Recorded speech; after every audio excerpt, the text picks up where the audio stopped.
Breaking news. Breaking news. The United States has taken Maduro and his wife flown out of the country, out of Venezuela. And I don't know where they're going, maybe back to the United States, extradited here. But they launched an attack in Venezuela overnight. And I've got a bunch of clips. And people were calling me in the middle of the night. I was like, what's going on? Something must be going on. And I was sleeping. I'm like, what's going on? I just woke up, turned on the TV, and put the news on, which is something rare. And I see what happened. And I'm like, holy, you know the word. Wow. I mean, wow. I'm getting ready to go on TikTok, but this is unbelievable. If you have not paid attention to what's going on, you need to turn the news on. Let me just write this on TikTok. President Trump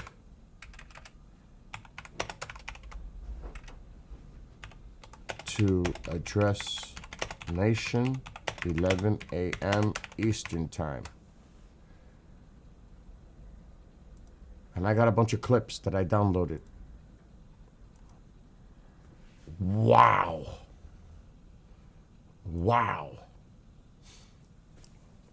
This is unbelievable what's happening, or what has happened. And this was a well-planned, well-thought-out capture of Maduro. This was unbelievable. I got to get caught. Holy cow. That's all I can say. This is wild. Unbelievable. A large-scale strike against Venezuela.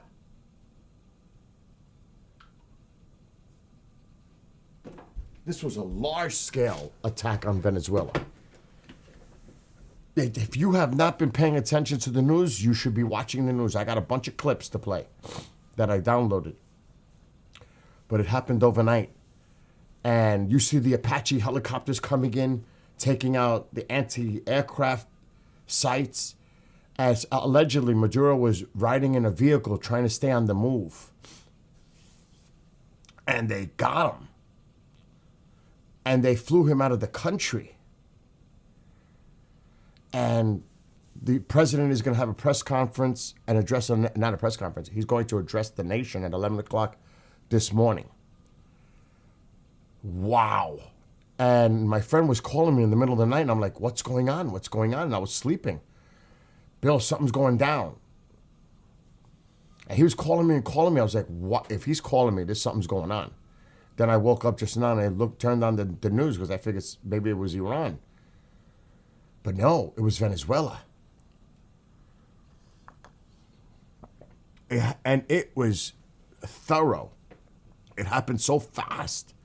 And I'm going to start playing some clips because I've got a bunch of clips. Let me just get this ready. I can't believe it.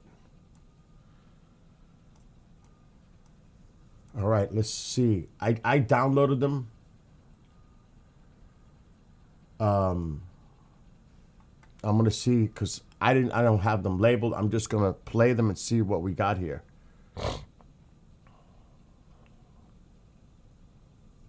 So this is what occurred overnight in Venezuela. And they captured him and his wife, and they flew them out of the country. I'm assuming they flew them back here to the United States.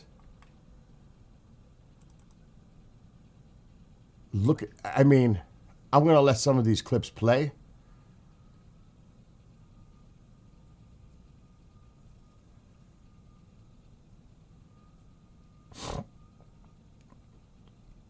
And it's unbelievable.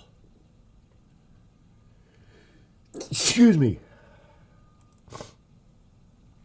like I said, I downloaded a bunch of clips. I'm pretty much seeing the clips for the first time anybody may be watching and seeing it right now. This was overnight in Venezuela.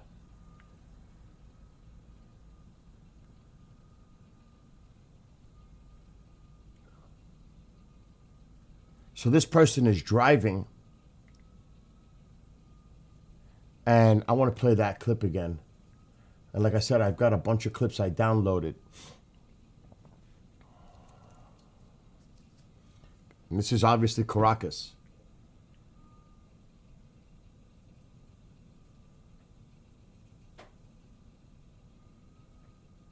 This was thorough, swift, well planned out. Wow.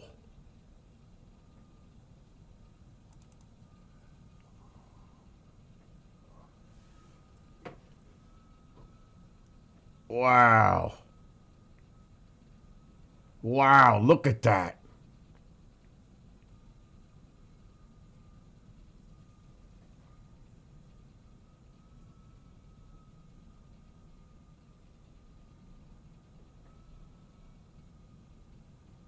Oh, we need to play this one again.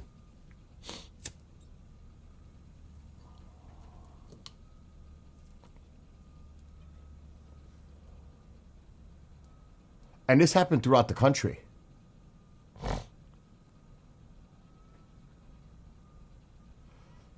Dude, you can call me anytime like when something like that happens.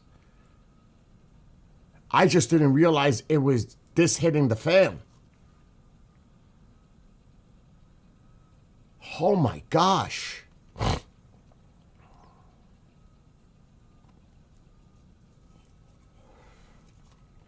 Now, it's going to be interesting to see what happens now, today, and days ahead and weeks ahead in Venezuela.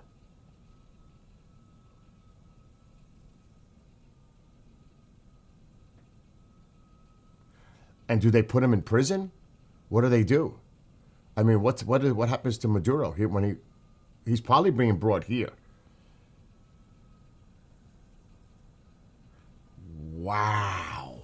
I've got more clips. This one is it's at the wrong angle, but it kind of shows you what happened.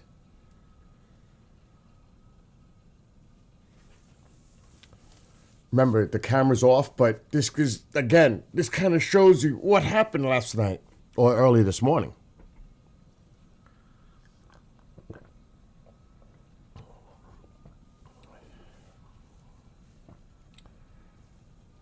Wow. KJ, you can call me anytime like that. I was out cold and the phone wasn't near me because I try not to keep the phone near me when I'm sleeping. You can call me anytime. I will never be mad.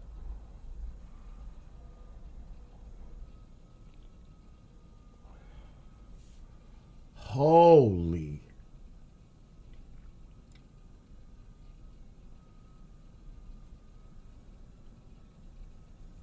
I'm looking for the other videos. Let's see.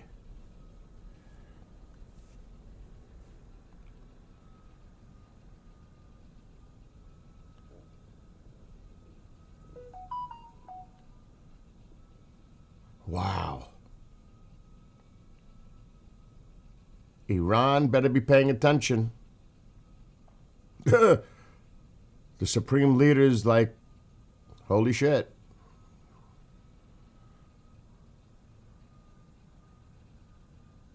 The rest of the world is definitely taking notice.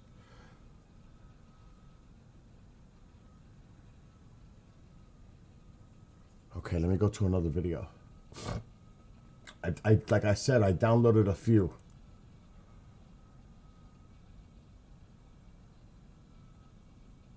Wow. Wow. Wow. I got to see that one again.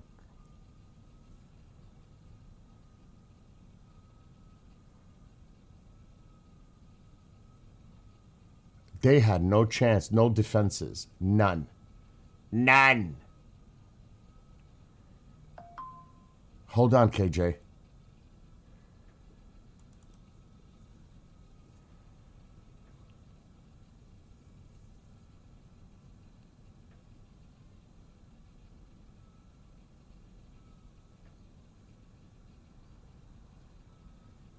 Well, this video seems a little longer, so I'm going to loop it.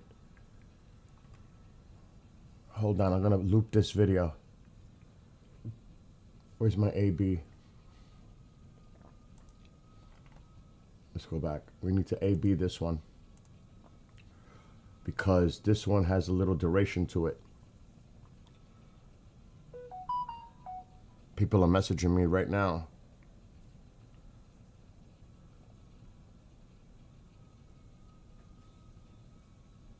Wow.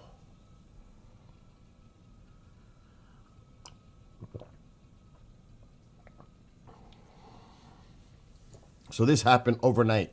Maduro and his wife have been captured and flown out of the country.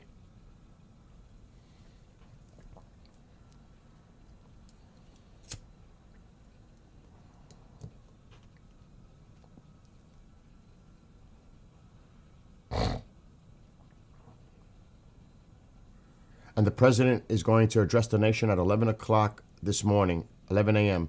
Eastern Time.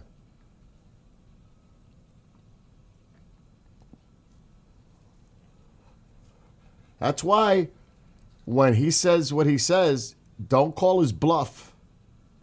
Do not call his bluff. And Iran, you better be taking notice. I'm going to take myself off camera for a second. You better be taking notice.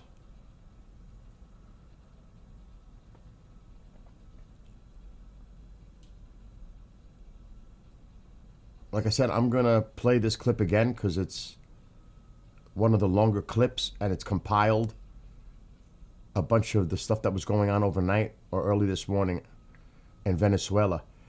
And he has, what I was reading is he was mobile. He was driving around Maduro with his wife in a vehicle, and they got him in the vehicle. And they flew him out of the country with his wife, probably on the way to the United States. And like I said, the president will be addressing the nation at 11 a.m. Eastern.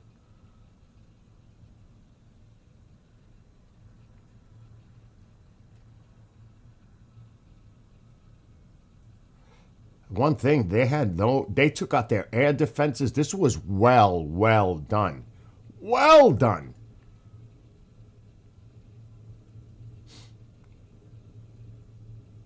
I'm just saying, from a military perspective, this was well planned, well thought out. You could actually see the shadows of the helicopters on the shots too. Let's play the clip over right there. Now I'm going to make it full screen. Wow.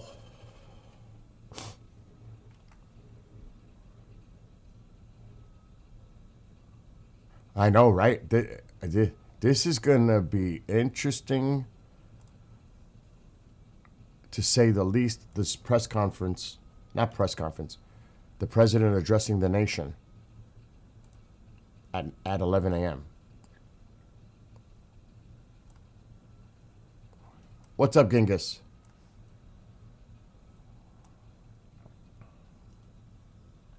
So we struck Venezuela, and I would say a precision, well done strike, and captured Maduro and his wife, flew him out of the country.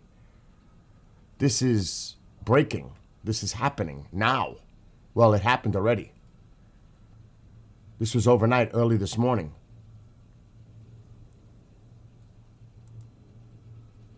Wow, wow, wow. I mean, what else can you say? Wow.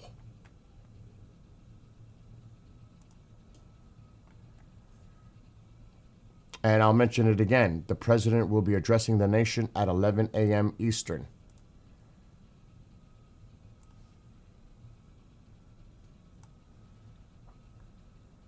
And while this is going on, I just got to do a couple things in the background, so I'm going to let that clip play out for a second, because I have to get my pop-outs for the other platforms.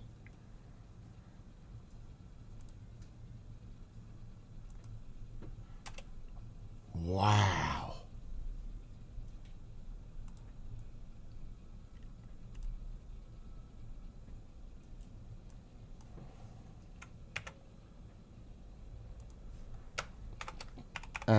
President Trump to address nation 11 a.m. I'm fixing my title on the Rumbler Nation. Okay, that's done. But wow. I mean, like, seriously, wow. Look at that. Look at the... Oh, my... This is unbelievable.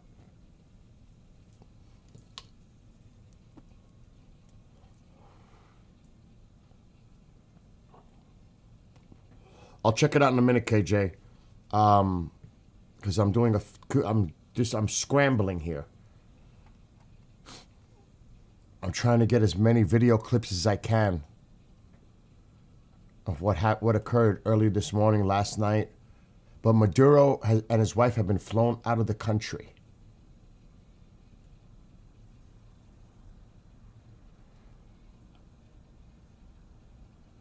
And I'm gonna play another. Look at that! Look at that! Good morning, Skywalker. This is the clip that is got like the compilation. I'm gonna play another one right now because I downloaded a few. Let's see what this one. Okay, that one has. See that this is part of that clip we just seen. That one puts them all together. Wow. A lot of helicopters. And to fly them in that low, you know they took out their anti-aircraft. This is well done. Well done by the United States Armed Forces. I'm just saying. Well thought out. Well planned.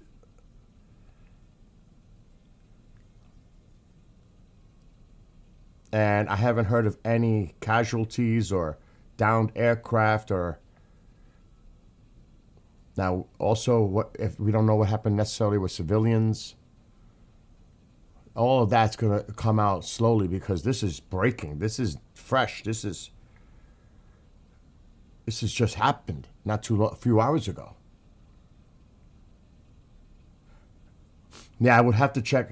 I don't think it's all done now, Genghis. It's over. It's done. This already happened. This is overnight. It's daylight now. It's over pretty much. It's done.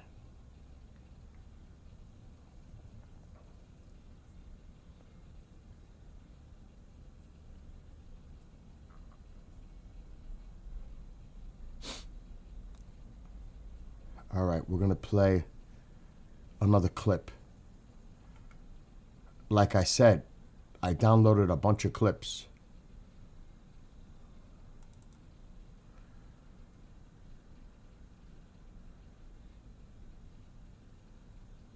Boom.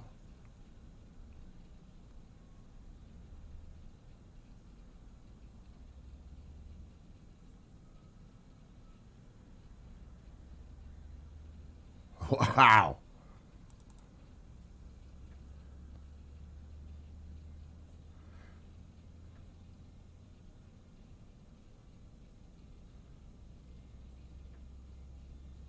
Wow.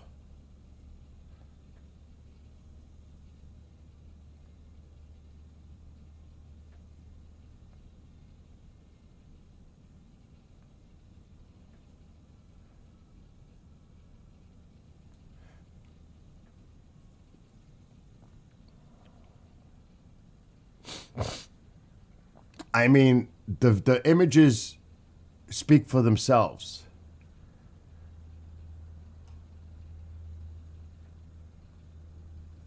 I'm watching these. I downloaded them. I'm pretty much watching these for the first time like all of you.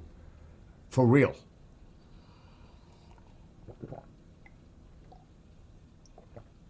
Because I was woken up by people which don't apologize for waking me up.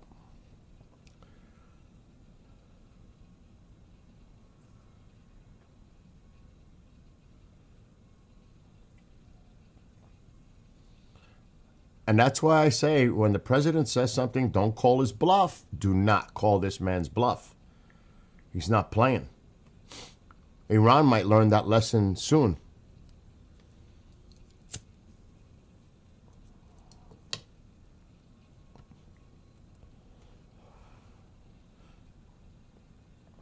Now, as far as the geopolitical aspect here, Colombia must be nervous.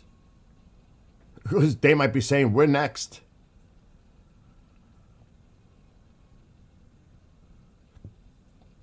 Look at that. Free reign of the skies.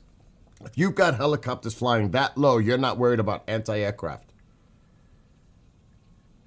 ABC News is freaking out there saying, what a... Oh, my God. He is no victim. First it was Chavez, and now it's Maduro. Are you kidding me? Those people, you know, after all said and done and settled, they're going to celebrate on the streets in Venezuela. In my opinion.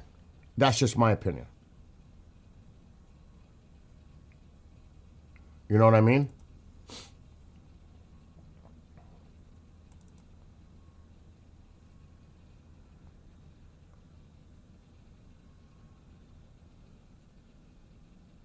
Wow.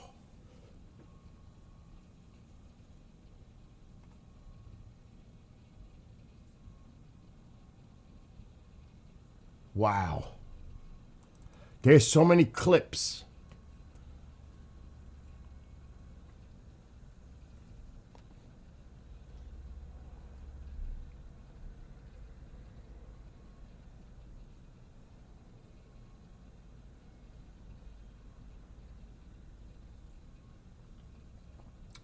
And it wasn't just Caracas. They hit targets throughout Venezuela. Gotta wonder what Russia, China, Iran are wondering right about now after this. And I can only imagine. We need to scramble to meet at the UN. We have to have an emergency session immediately. You can imagine. You can only imagine the nonsense that's happening right now. You can only imagine. All right, hold on. I want to let this clip, because this is a clip that compiles most of them. I'm going to, it's an extended clip. I'm going to let this one run. And I'm going to loop it. So let me just go to the end of the clip so I can loop it. Right here. Now we'll play this clip, because this pretty much shows an extended compilation of the activities that occurred.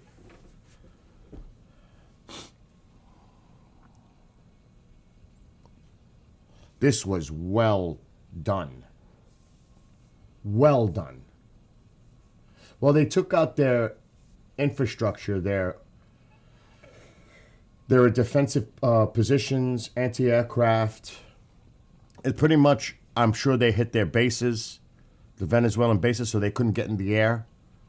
Not like they have a big air force, but, you know, they did have old Russian planes, and they had anti-aircraft defenses supported by Russia.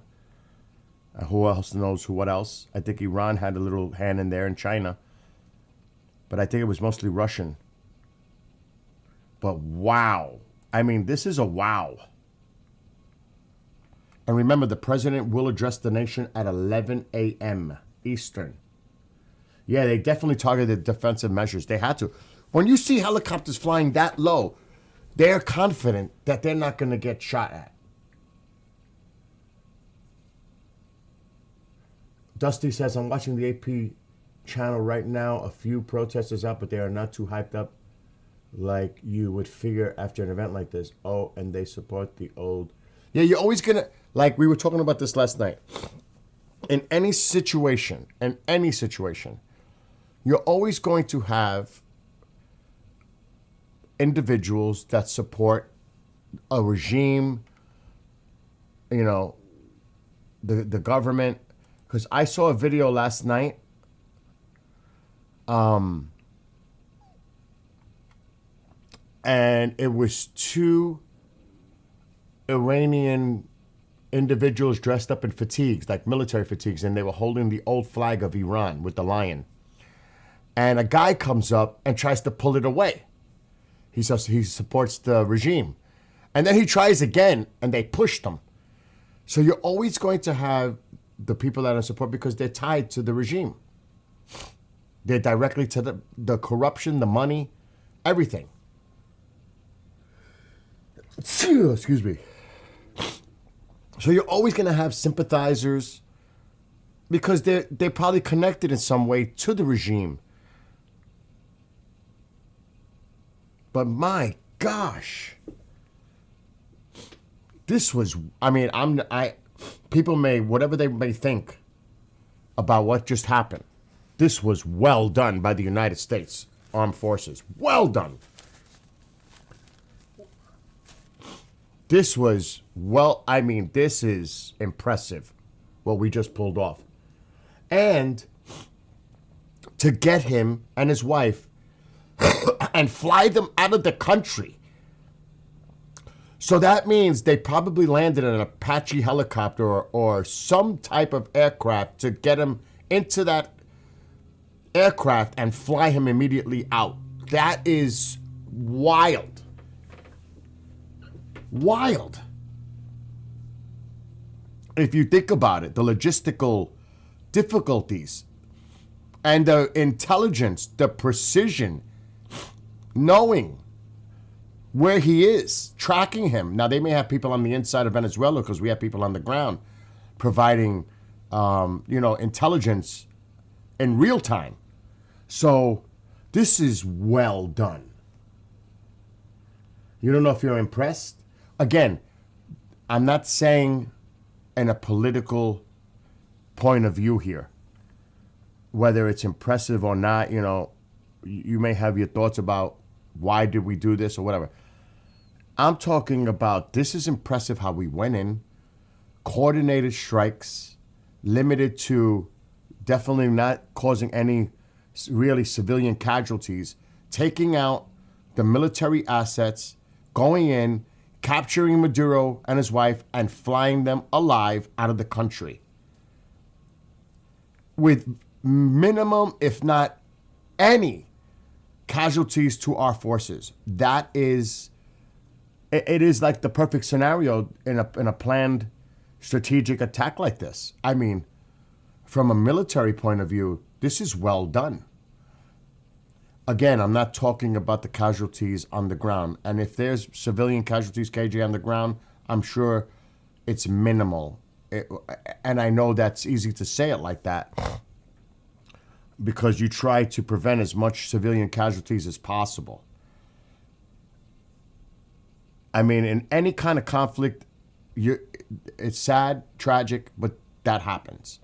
But you try to minimize it. And like I said,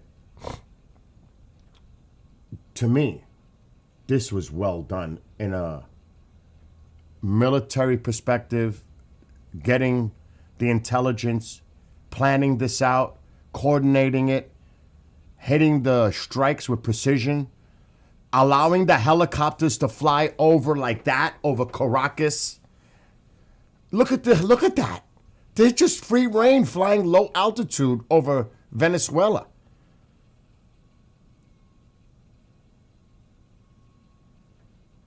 That's what I mean, Genghis. I know what you're saying. And I respect what you're saying. You know what I mean? In any situation, there's always going to be the pros and cons on how you look at things. But my gosh. And I'm telling you, in 3 hours, it's going to be really interesting to see what the president says. It's also going to be really interesting to see the response on the ground. And I'm going to pause now because I have a lot of clips. It's going to be really interesting to see on the ground the response of the people of Venezuela. Because their vice president, I saw a clip, it's in Spanish, was like, we don't know what happened to him. We don't know where he is. His vice president. So that's something to watch today. On the ground in Venezuela, how the people react.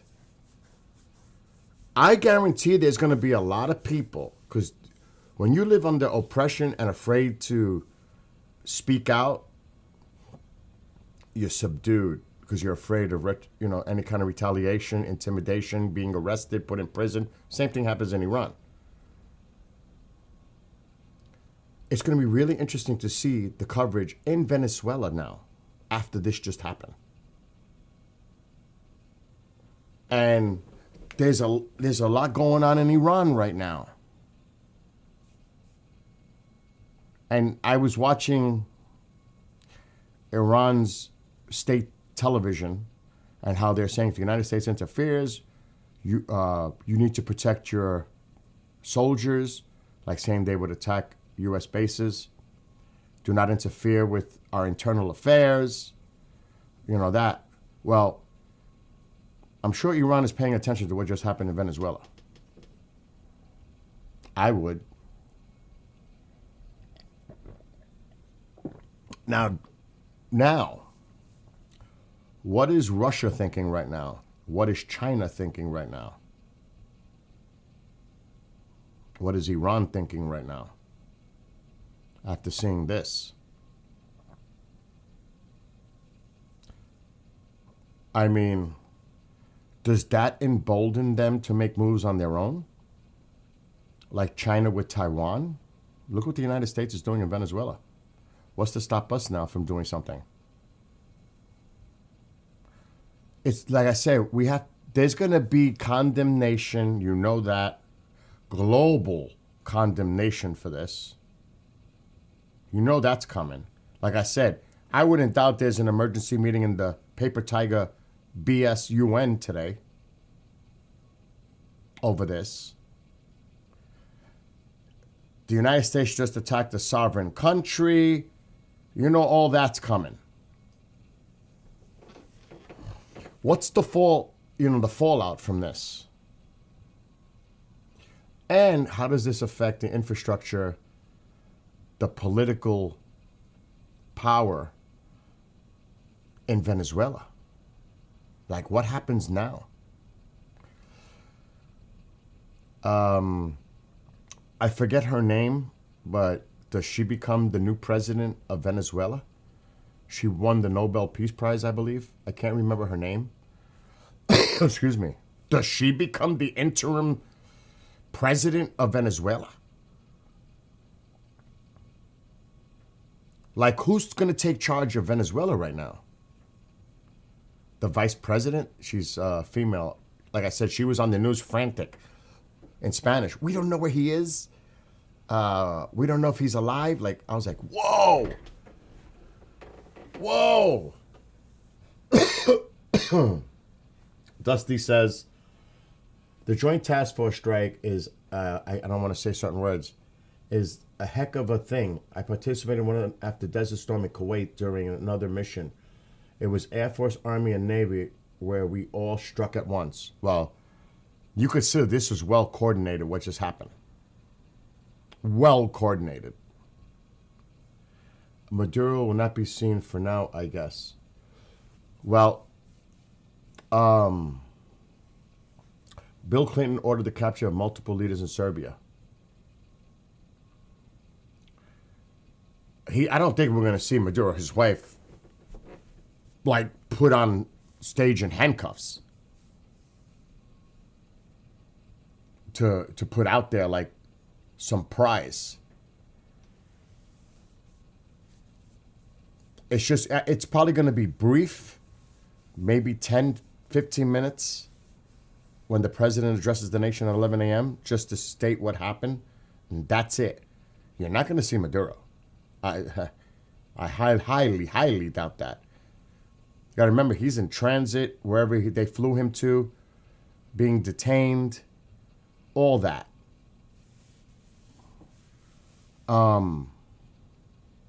Yeah, you make a good point. I'm trying to get to read all the chats because I'm streaming on multiple platforms. I don't know if it's, I'll just say Amoy. No trial, just hidden, I guess. And Freeman says Bill Clinton ordered the capture of multiple leaders in Serbia that stood trial in the United States. Oh, remember, do you remember Mr. Pineapple? Noriega? And like you're bringing up some really interesting points too, valid. It's not like this hasn't happened in the past. I mean, Noriega was taken. So there's a history here, for sure. And, you know, like, and I'm just going to read people's comments. Glasser Girl says, capture Trump and fly him to The Hague. And The Hague is for war crimes. So, again, there's a lot of, you know, varying opinions, which I totally respect because there's a lot of different ways to look at this. And like I said earlier, they're going to say a sovereign country was just attacked by the United States. For what reason? You know that's definitely a point that's going to be made. So, like anything else, it's complicated and there's two sides, if not very complicated gray area here.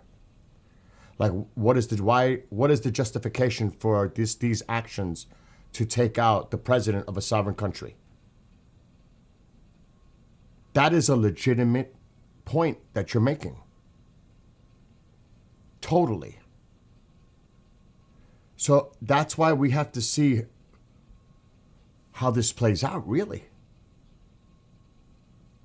And this is what's going on here. Remember, Venezuela is one aspect here, and I've done a lot of research.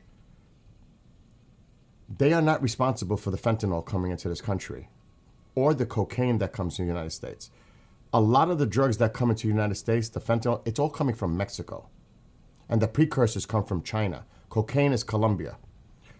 A lot of the drugs that are smuggled into the United States are through points of entry, and 83.5% are U.S. citizens that are arrested smuggling fentanyl into points of entry into the United States. United States citizens. So fentanyl is not the issue here. And like I said, this is about the oil. In my opinion, this is about the oil. I'm just going to state that. A lot of because Venezuela was a transit nation. A lot of the drugs were going to Europe. 90% of the drugs that were transported through Venezuela were going to Europe, not here. Mexico is the one that is responsible for the vast majority. And I have an actual PDF that was done by the United States government this year, well, now last year, that was submitted to Congress, and it says clearly that Mexico is the nation responsible as a transit country bringing the drugs into the United States. Why I bring this up? Is Mexico next? Is Colombia next? Is Peru next? Is Bolivia next? Exactly. And Iran. Iran was dealing with Venezuela for oil. China. Yes. And all of you are bringing up valid points. And again, you could look at this from different perspectives. And I'm trying to be objective and picking out the different points of view from either side of opinions. Because this is, this is going to be, and I'm just trying to get to everybody's comments. Oh my gosh, my friend Skywalker, because he advised me to take black seed oil. He's making a joke. They are going to get all the black seed oil. Oh my God. And it's not funny, but it's a private joke between him and I. Just because you don't see a public trial doesn't mean one didn't take place. Military courts do exist, and they are not subject to the same privileges of public trials. Excellent point. And Dusty's a veteran, and he knows.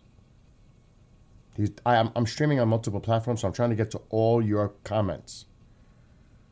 Now let me see what TikTok is saying, rather U.S. control that oil. Now remember, and I did research on this, the United States had oil companies in Venezuela. And they're pretty much, and there's still trade going on with Venezuela. That oil is coming out of Venezuela and still arriving in the United States. I don't know if it's Exxon, Chevron, one of them. There's still oil coming from Venezuela to the United States. That's a fact. Remember the blockade? Well, some of the oil tankers that were allowed to leave were coming to the United States. But the president even said, we want the land back. We want the oil back. They stole it from us. That's what this was about.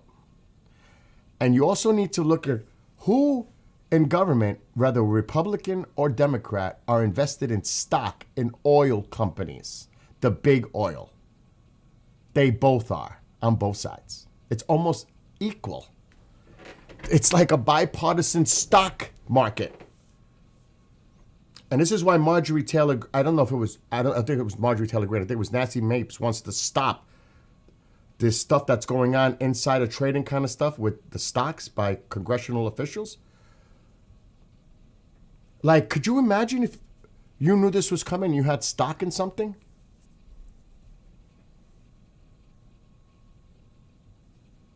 So there's a lot here to unpack. There's a lot. But I do want to show you that document because I think it's important.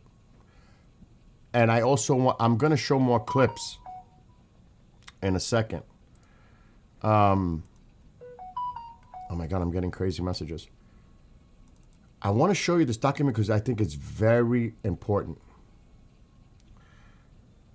And I have a lot. I just got to make sure I get the right one. Because I always whenever I see an important PDF, because it's good to provide facts when you talk about stuff, not just opinion. You know what I mean? International Narcotic Strategy. This is it, I think. The 2025. Oh, yeah, this is it.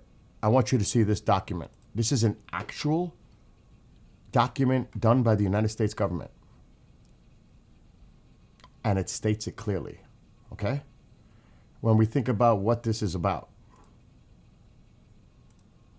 All right, hold on. Now we're going to go right to Mexico. Narcotics Control Strategy Report. It was done in March of 2025, and this was given to Congress. So let's go to where it says fentanyl. We can go to 89, but let's go to Mexico. Let's find what page Mexico is on.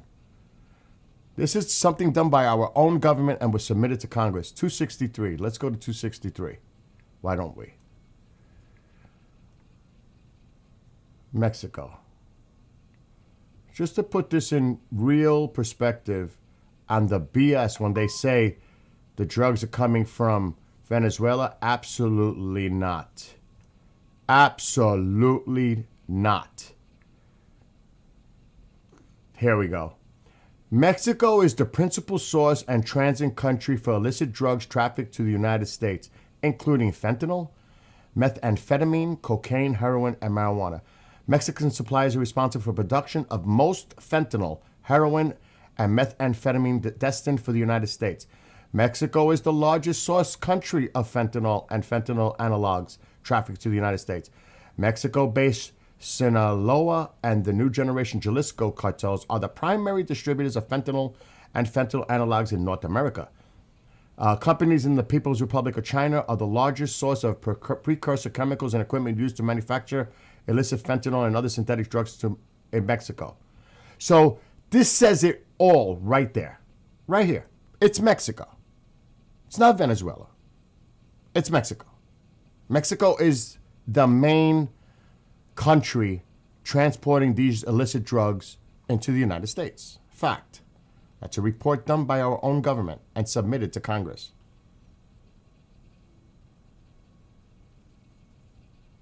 Period.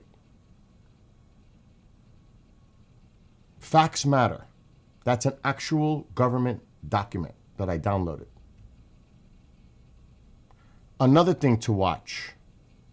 So, there's going to be questions asked. What was this really about? Why did you attack Venezuela? What was the intention here? What is the strategy? What is the real reason? Drug boats? Cartel boats? They're not even coming here. I'm going to show you something else if I have it on my bookmarks that I saved. Because there's more information. And I'm just pointing out different perspectives and, because you could look at it from this from different angles.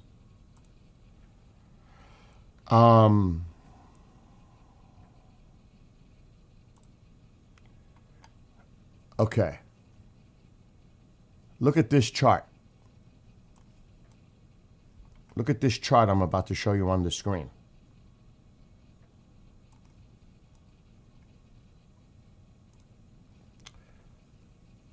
This is the data.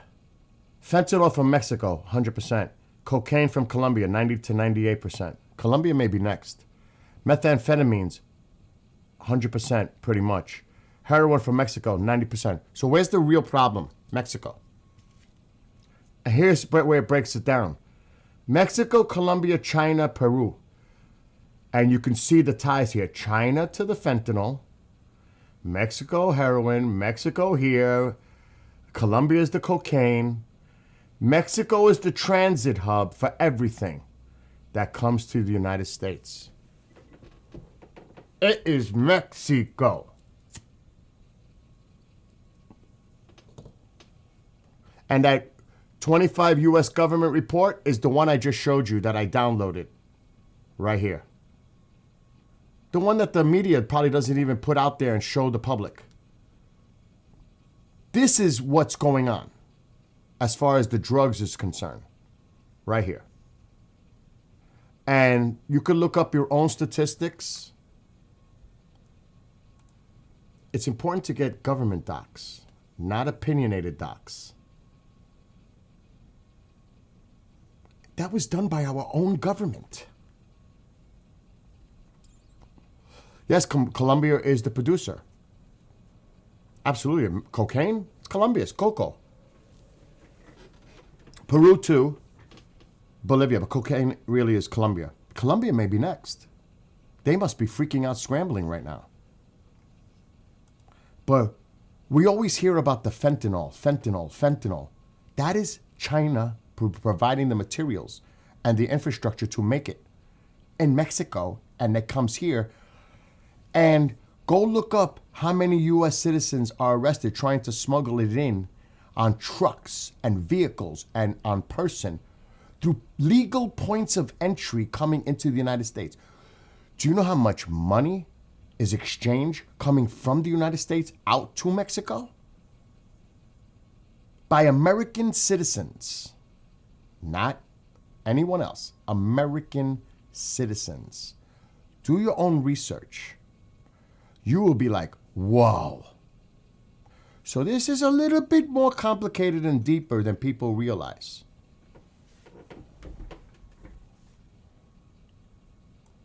Also, like I said, do a little research on your own time, because this is about what happened in Venezuela. I'm going off on a tangent a little bit to give you a little background on the reasoning you're going to hear and have heard about why we did what we did in Venezuela. Just to keep this in context. So do your own research. I would advise it. How many people in the current situation are invested in the oil companies that have to gain like this by now making maybe Venezuela a friendly oil nation? Do you realize Venezuela has one of the largest oil reserves in the world?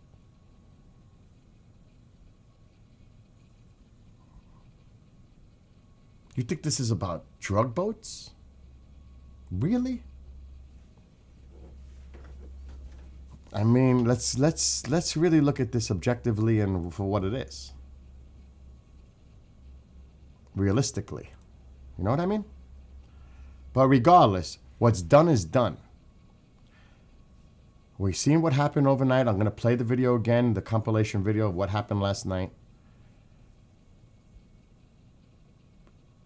Unbelievable. It really is unbelievable. And Maduro and his wife were flown out of the country, probably on their way to the United States, or who knows? Are they on their way to Guantanamo? I don't know. We don't know. We're going to have to wait till the president addresses the nation at 11 a.m.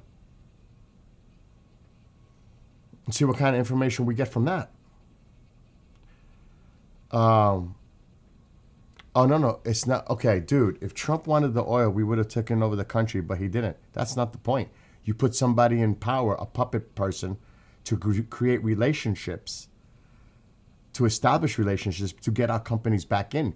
You don't have to take over the whole country. You just put the people in power that you're going to negotiate and work with to make it happen. You're not going to take over the whole country to take the oil. You put in people in place, in power, like a puppet regime that you could work with.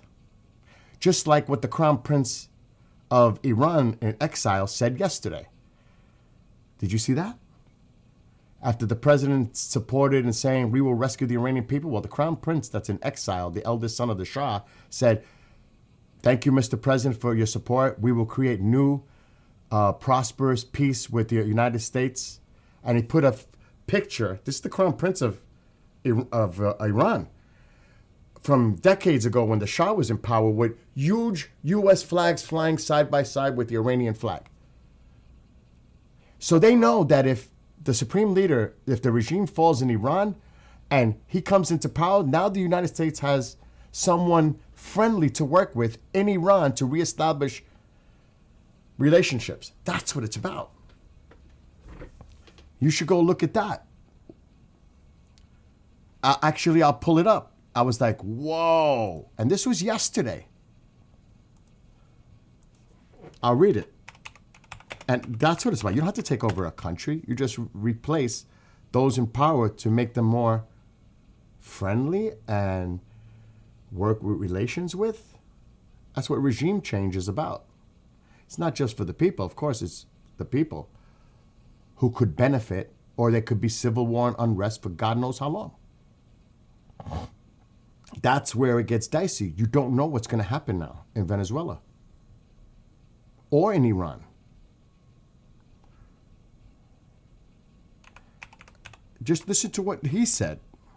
I don't know if you've seen it, but I get your point. Who wrote that? Okay, I get your point. Crown Prince, Iran. Let's see if I get the article because I had it yesterday. Here we go. So this happened yesterday. A little after 12, President Trump posts this.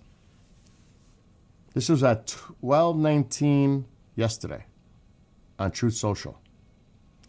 If Iran shoots and violently kills peaceful protesters, which is their custom, the United States of America will come to their rescue. We are locked and loaded and ready to go. Thank you for your attention to this matter, President Donald J. Trump. Then the exiled Crown Prince of Iran, the eldest son of the Shah, releases this. And I'm going to share it on the screen. And I was like, whoa! That's why I said you don't have to take over a country. You just have to have this happen. President Trump, thank you for your strong leadership and support of my compatriots. This warning you have issued to the criminal leaders of the Islamic Republic give my people greater strength and hope. Hope that, at last, a president of the United States is standing firmly by their side. As they risk their lives to end this regime's 46-year reign of chaos and terror, they send me with the responsibility and a message to seek the relationship Iran once had with America that brought peace and prosperity to the Middle East. I have a plan for stable transition for Iran and the support of my people to get it done. With your leadership of the free world, we can have a legacy of lasting peace. And he posted a photo back in the 60s or 70s when the Shah of Iran, his father, was in power. And look at the U.S. flags flying with the older Iranian flag with the lion. Not the current, but the one that existed before the Islamic Revolution. That is a powerful message. That's powerful. That's what it's about. Putting in a more friendly government that you can work with. That happened yesterday. And you know what's going on in Iran. Today, if you think what's going on, what just happened with Venezuela overnight, early this morning, we have to keep an eye on Iran. Because the people are growing in numbers. And if you haven't been paying attention, you should definitely be paying attention to what's going on in Iran too. Because that might be the next cray-cray that breaks out. So again, you can look at this, and I respect everyone's opinion here. Because everybody's opinion matters. Everyone has a voice and should be heard. Whether people agree or disagree, as long as it's done respectfully, that's what it's about. And everybody has the right to speak their opinion, right? And again, you could look at this from so many different perspectives. And that's what I'm trying to show you. There's many ways to look at this, depending whether you support or against it. Like somebody mentioned, look, if Putin landed anywhere in Europe, he gets arrested for war crimes.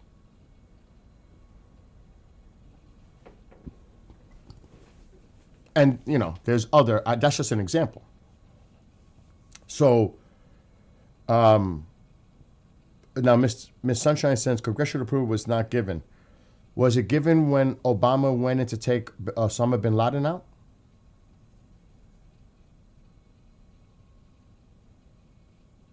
I mean, other presidents have, but this is on a larger scale. To say that's not minimizing it. This was a pretty big move on Venezuela. This wasn't just going in, taking somebody in the middle of the night and taking them out. I mean, they hit targets in Venezuela. They actually. So it's you can't really make a comparison, but I get your point, Miss Sunshine. Totally. You know what I mean? Again, what's going to happen now is the UN is definitely going to have an emergency meeting, but we all know that the UN is a paper tiger, especially when you're dealing with the security nations that have veto power or can abstain, you know, all that. There's going to be definitely, like right now, they're scrambling in the UN. They have to be. You know that. But everybody's paying attention to what happens at 11 o'clock this morning when the president addresses the nation. You know that. And yes, think about Maduro, and before Maduro was Chavez. Everybody on TikTok is making great, valid points. And I'm going to read what's going on here with race. No puppet, I can't read that. No puppet, bro. He lost the election and refused to step down. Yes, he did. The female then set out to arrest his opponent. That sounds like a familiar thing, right? It makes sense. It's a world game played by every superpower. None of this is anything new. True. The United States is the only nation that holds the world up from falling into the dark ages again.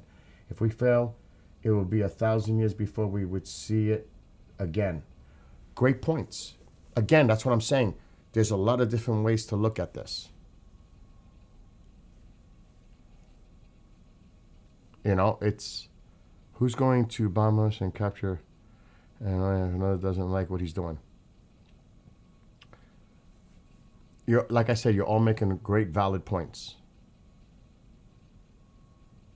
I don't know. Again, I don't know if Congress was informed. I don't know. All this is fresh. It just happened. We have to see how this all plays out. But I'm curious to see, and you know how the mainstream media is, if they're going to cover it the way it should be covered. But I'm really curious to see like independent images, video coming out of Venezuela today to see how the people of Venezuela are reacting to this. And again, there's always going to be supporters of a dictator, regime, all that. We know that. But what is the majority of the people in Venezuela feeling and thinking right now when they realize the implications and what just happened in their country? And is that the female leader that was, like my friend brought up, was elected. Is she going to be now brought in because she left? The United States helped get her out. And she went to get her Nobel Peace Prize. Is she now going to come back in and be sworn in as the new president of Venezuela? So this is a fluid situation. And I'm telling you, is Colombia next? Is Mexico next? Now, those cartels, they gotta be put, they definitely on, they're nervous, as they should be. That's her name. That's her name. So is she gonna be the one? And again, see, this is a Reuters article. You ready? For the questions coming on TikTok. U.S. recognizes Maduro's opponent as the winner in Venezuela election. That's who the United States is recognizing. And she went to get her Nobel Peace Prize. The United States helped get her out. But that's who they're supporting. Is she going to be the one that's inserted as the legitimate, recognized president of Venezuela? So, because right here, it was questioned right here. So, again, is that what we're going to see happen next?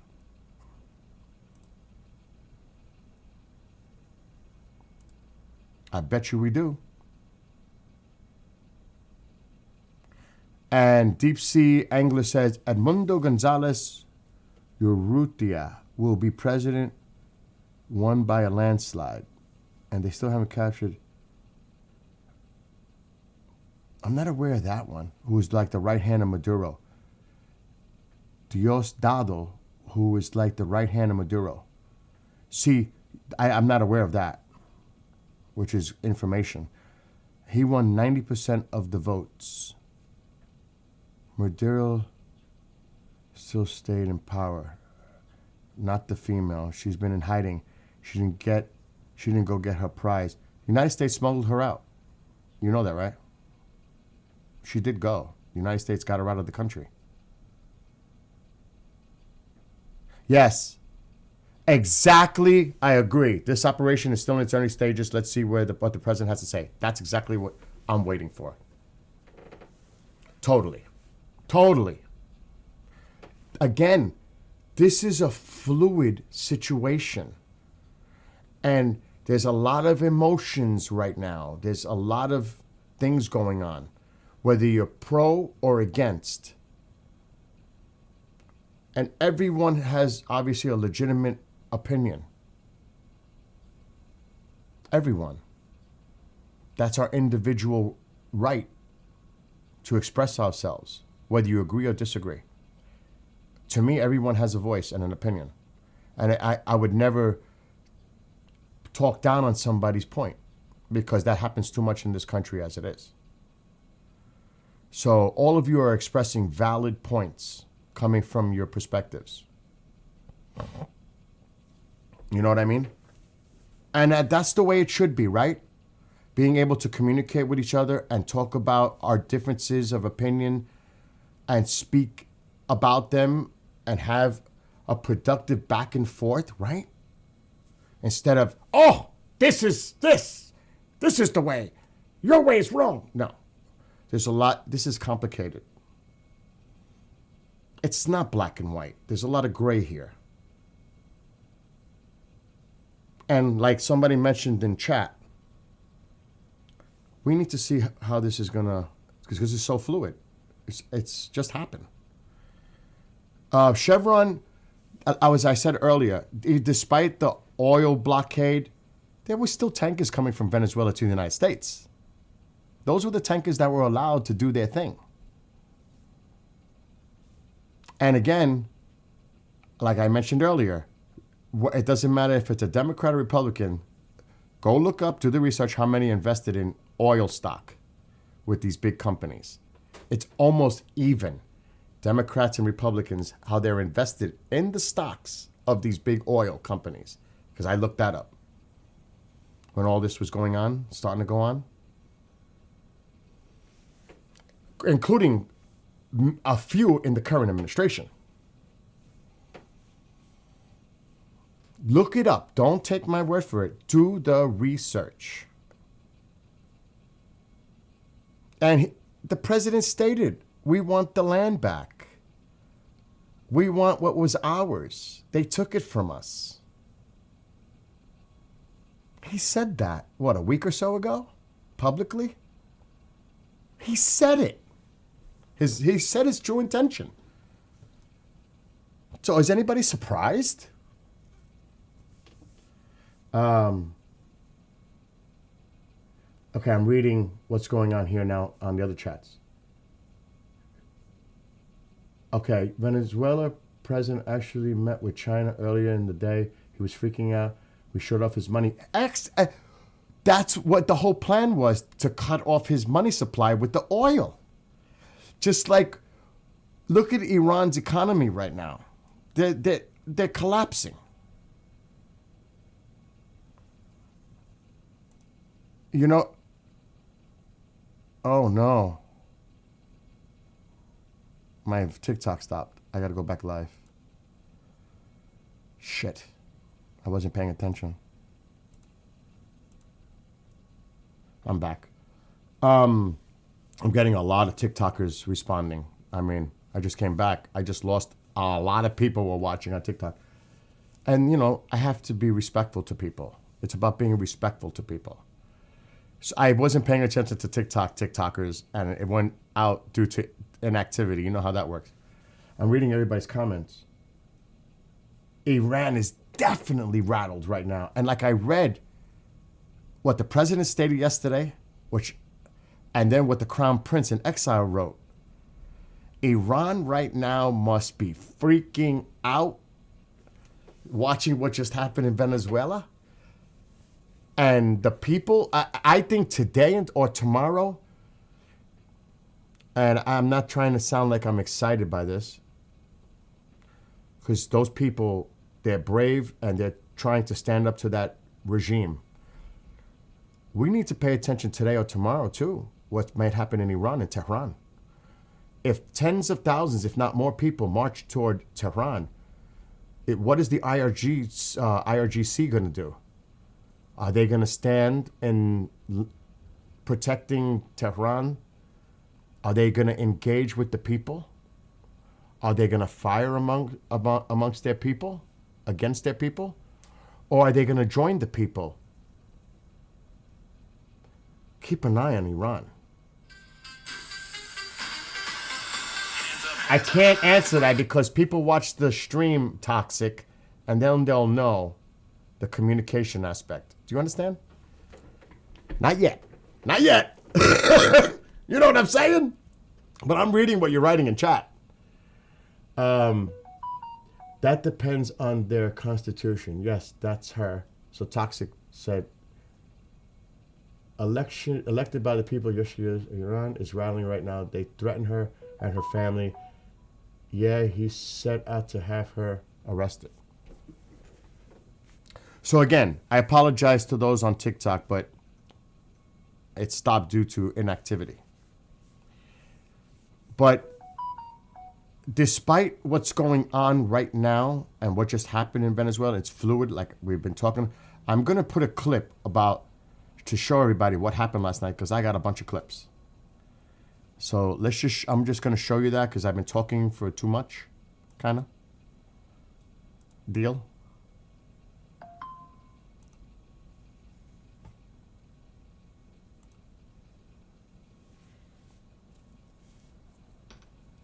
So this is what happened last night, or early this morning.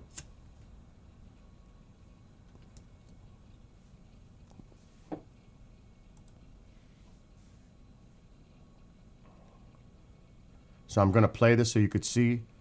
This is like a compilation of videos that were taken in Venezuela.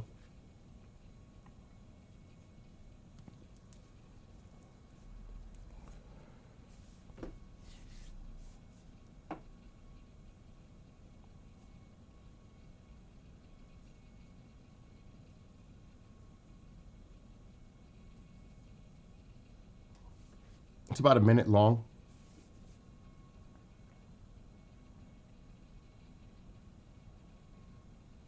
And please just remember, everybody has an opinion, and just respect each other on TikTok chat, please.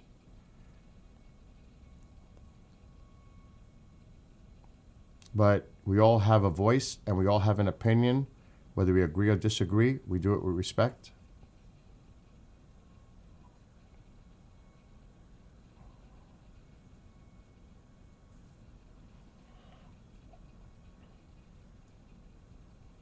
I'm just playing this video so you could kind of see what occurred.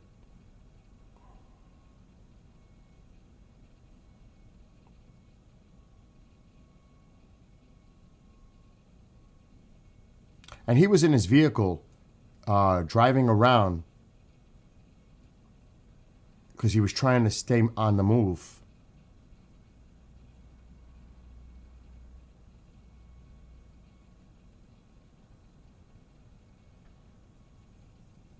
Starla, I send my love to you, and I hope you get better. I will pray for you. I'm gonna light a candle for you.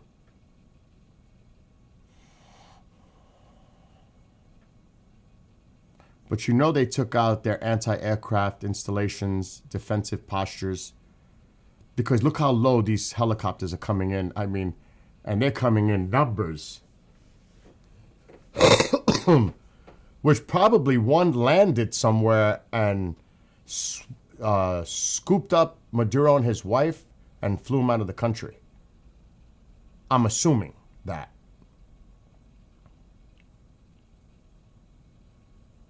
So yeah, this is what happened last night. And I have, like I said, a bunch of clips. There's just like so many.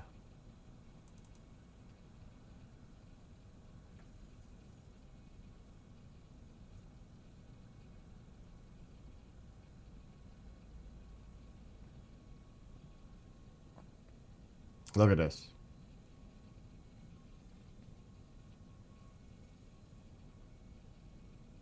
Wow.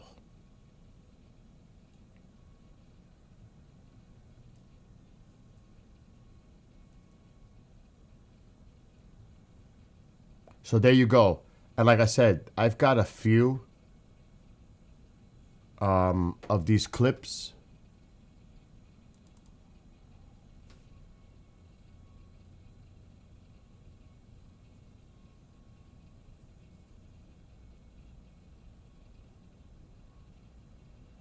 That person was scrambling.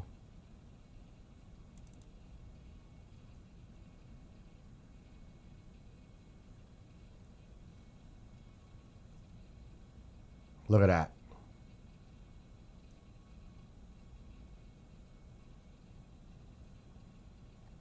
And I'm just trying to show you what happened. I'm not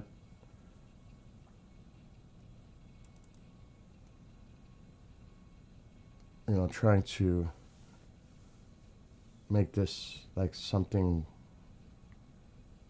I'm just trying to show people that have not seen what happened.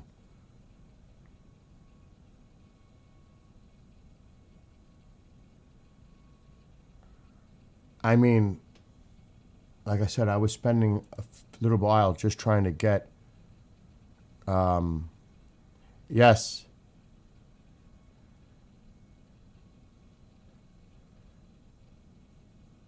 I've been keeping monitoring flight radar for like the last few weeks on that strike group, Candy. And it's fun. It's kind of, I don't want to say funny because I don't consider this like funny, but last night I was checking flight radar around Venezuela, and it was like a triangle formation around it, like something was about to go down. And a few hours later, my friend KJ is calling me, and I'm sleeping. And he's like, Bill, something's going on. Something's about to go down. And I'm like, oh my God, I'm sleeping. Keep me posted.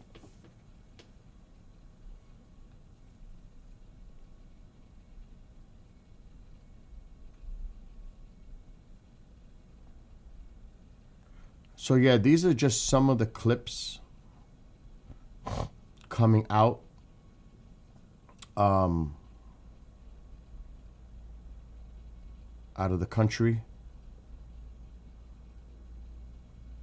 And I'm sure we're going to see a lot of this on mainstream media. So you get the idea. I know you can't see what's on there. No, you're right. But I think we should all pay attention. I think most of us will, to what the president says at 11 a.m. this morning, addressing the nation. I think that's something I think a lot of us are going to be paying attention to. It's in a little over 2 hours from now.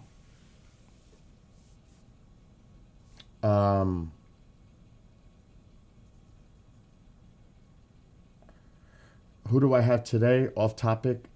I hope the 49ers win against the Seahawks. That's a little off topic, but yes, 49ers. What's this now? TDS is going nuts on the mainstream. I can only imagine what mainstream is doing right now. I can't even imagine. You know? But again, this is such, like people in TikTok were saying, this is a fluid, we have to see, this is a fluid situation. It's just happened. And I'm definitely tuning in to what the president has to say. Can you rate my PDF? You want me to look at that right now? Can I do it later?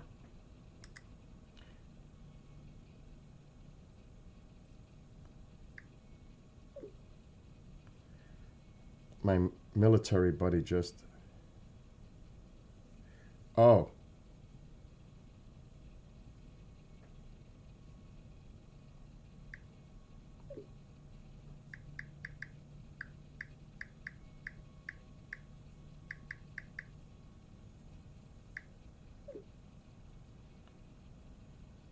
No, I'm getting a bunch of messages.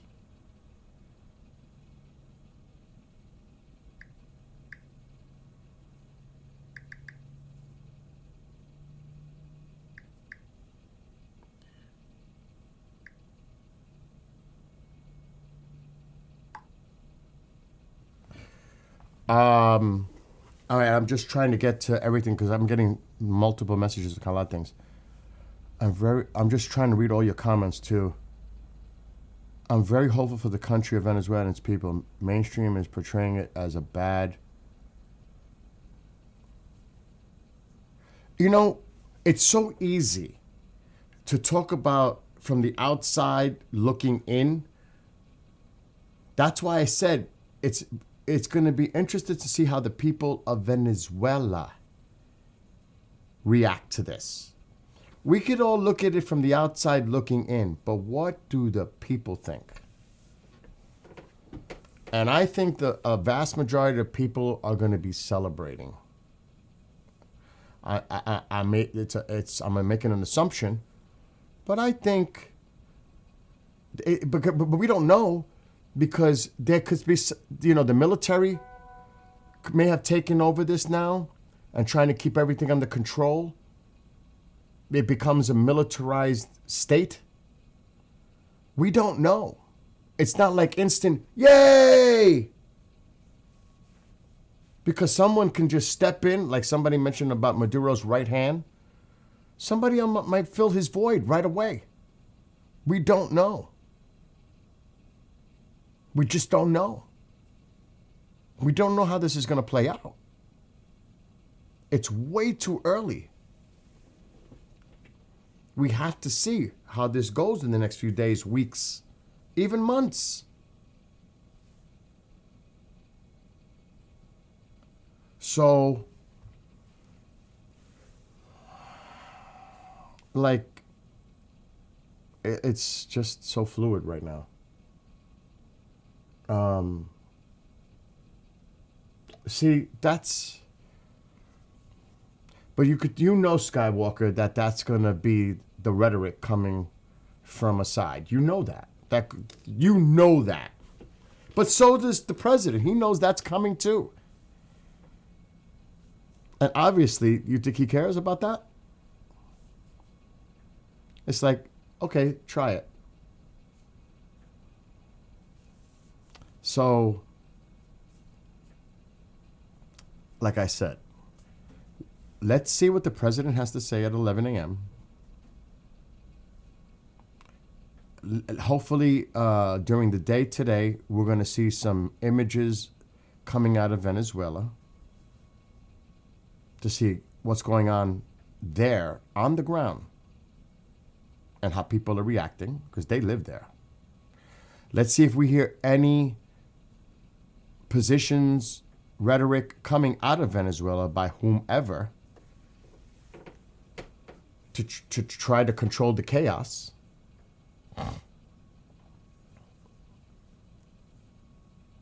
And don't forget, while this is going on in Venezuela, keep an eye on Iran.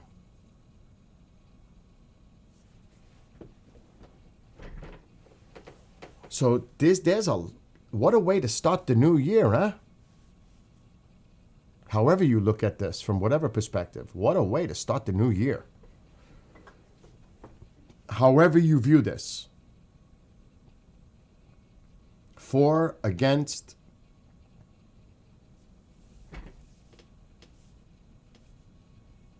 and I think we really need to pay attention to what happens in Iran. And yes, Juniper, that could be part of it too. Is this some sort of a deflection? A shiny object, everybody's now focused on this? It's a valid point.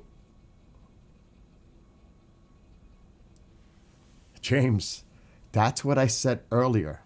Other countries like Russia and China's like, man, maybe we should take Taiwan. And like you said, Russia, look what the United States just did in Venezuela. Why aren't we doing that in Ukraine? And scoop up and get Zelensky. That's a valid point. You're all making valid points on TikTok, all of you. Because it opens up a lot of doorways here, and maybe not so good ones either. If he can do this with no kind of consequences to the actions, why can't we?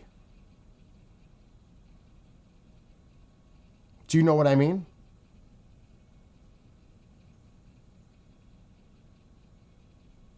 Like I said, everybody in TikTok, you're making valid points, all of you. China reuniting Taiwan. I couldn't read the whole comment.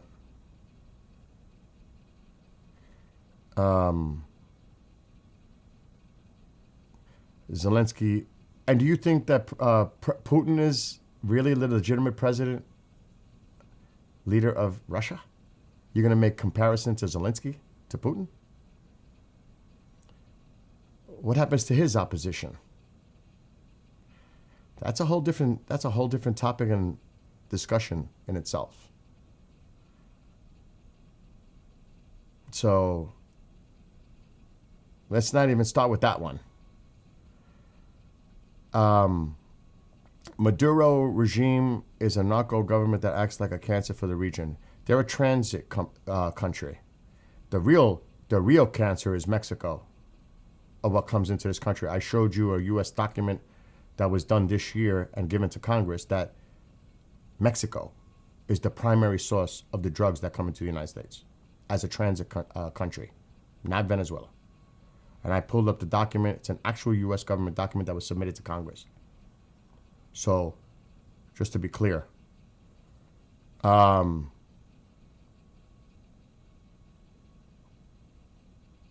I have the document to prove it. And it was given to Congress. The public isn't aware of it, probably, but because people go what they see. They are celebrating the removal of Maduro. It's all over TikTok. See? People in Venezuela are celebrating. Yeah, oh, Colombia is definitely paying attention, Pete. Oh, I mean, Candy. I thought it was Pete, but Pete, you're right, too. I want to see that. Do you think the Panama next? That's a great question. But he has brought that up in the past about the Panama Canal. He has brought that up. So, like I said, all of you,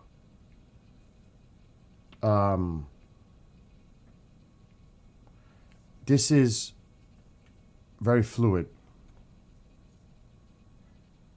Yeah. And again, that's why you have to be mindful of what the media is going to put out there, because a lot of the media is going to try to make this look as a bad thing.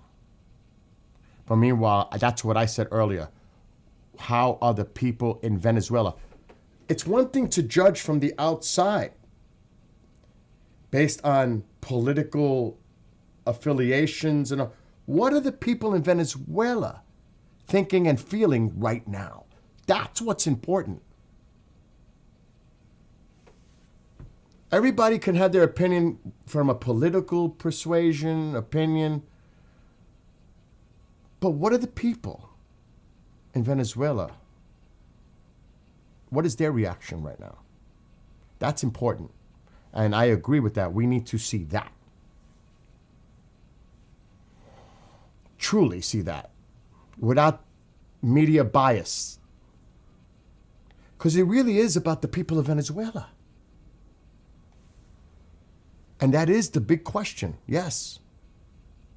But will the media portray it fairly? You know? That is, and look at what's going, like I said, I keep going back. Look what's going on in Iran right now. And I've had comments when I was talking about this yesterday. What's in it for us? What's in it for them? Forget about what's in it for us. What's in it for the people that live there? That's their country. They live under oppression, intimidation, censorship, cruelty. To me, that's what it's about. And, you know, what's in it for us? How much money do we spend, billions and billions of dollars, putting carrier groups in the Persian Gulf, bases? What? We get nothing out of it? Because somebody mentioned that yesterday. We don't get nothing out of this. What, are you kidding me? Do you know how much taxpayer money goes to put our forces there and risk their lives because of the Iranian threat? Whether you agree with it or not, there's still a cost to the taxpayer. So yes. You know what I mean? So there's a lot of ways to look at things. And I'm just saying one part perspective. There's many. Like all of you are coming out with so much in TikTok. And the thing is, we all have our opinions, and that's okay. Whether we agree or disagree, that's okay. As long as we keep it respectful to each other, it's all good. Because that's what makes us individuals. And that's, thank God we have those freedoms that we can express ourselves like that. Right? And yes, absolutely, the influence of Russia, China in our backyard. There's no doubt about that.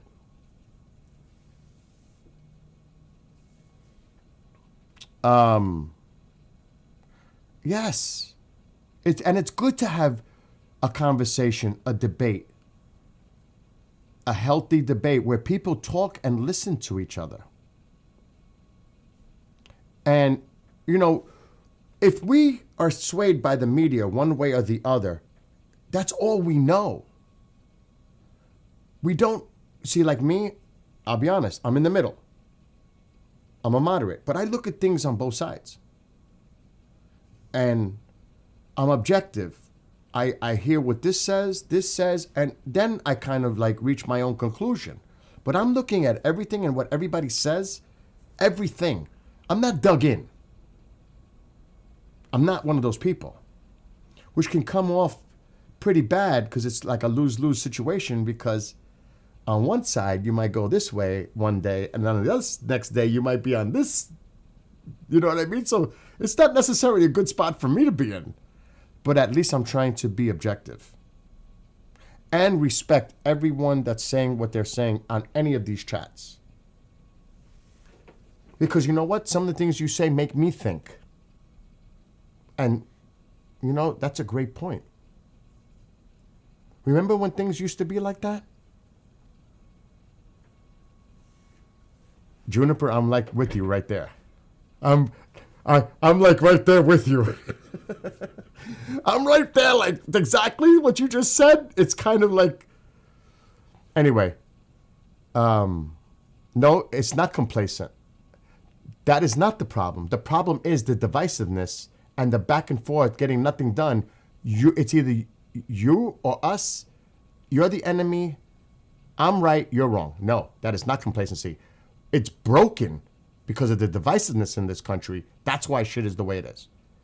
Because there's no compromise and people aren't working together and communicating with each other. No, it's actually the opposite. We need people to come together and have a conversation and talk to each other and compromise. It's so broken right now. It's so bad. It's always been an issue, and there's nothing wrong with that. The debate, the policies, whether you're a conservative, liberal, but that's always been part of politics.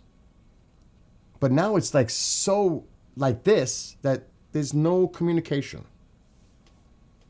You know what I mean? And that's why I say here on TikTok, it's great to see people put out their opinions, whether you agree or disagree with them. It's good. I think it's important that people have a voice and speak their voice. That's just my opinion. And you know what they say about opinions, right? And I'm trying to get to all your comments because I got multiple things going on.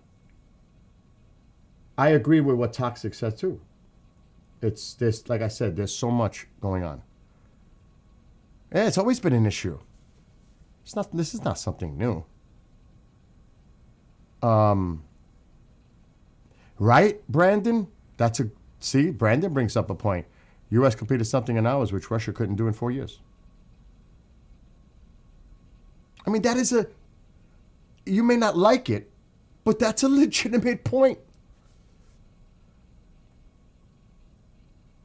Because I think initially Russia thought they were going to take Kyiv like this and it was going to fall. It didn't work out that way, did it? I think they thought it was going to happen quick. What do you mean? Why do you want to sound New Yorkish when you know you're not? Are you crazy? I live in New York. I was born and raised in the Bronx. What do you mean I'm New Yorkerish? Are you kidding? I can't believe somebody even said that. Oh my gosh. That's funny in itself. I don't live in New York City anymore, but I was born in Manhattan and lived most of my life in the Bronx. Are you kidding? I hear you, Skywalker. I hear you. I hear you. You're laughing. And now, Albanian Queen. When I used to live in the Bronx, near Pelham Bay, it was predominantly Italians, and then Albanians started to move in, and it got mixed up. You know that if you're from New York, right? Now, I don't know where you were in the city, but that happened. It started to change, and believe it or not, they went after each other, and I seen it literally with my own eyes. The stuff that was going on between the Italians and the Albanians in the Bronx, Pelham Bay, Throggs Neck. Oh, I seen it. Pelham Parkway. I used to hang out in Pelham Bay Park with the metalheads. That's another conversation. So see, Albanian Queen knows the deal. You've seen it all the time in Brooklyn. Yeah, I've seen it all the time in Brooklyn. Castle Hill. Oh my God. Castle Hill. I used to live, well, at one time near Westchester Square Hospital, near Zariga, which is not far from Tremont and Castle Hill, where the diner was. Oh my gosh. That's where J-Lo's from. She used to live at Castle Hill Avenue. How are we spinning off to a conversation about the Bronx? Right? El Chapo. I was talking about that earlier. Whatever happened to Noriega? Remember when we went and got him? There's a city in Texas called Castle Hills. And look, the situation going on is serious. But at the same time, you know, it's good. I like the sense of humor to what you guys are doing in chat. Keeps, you know what I mean?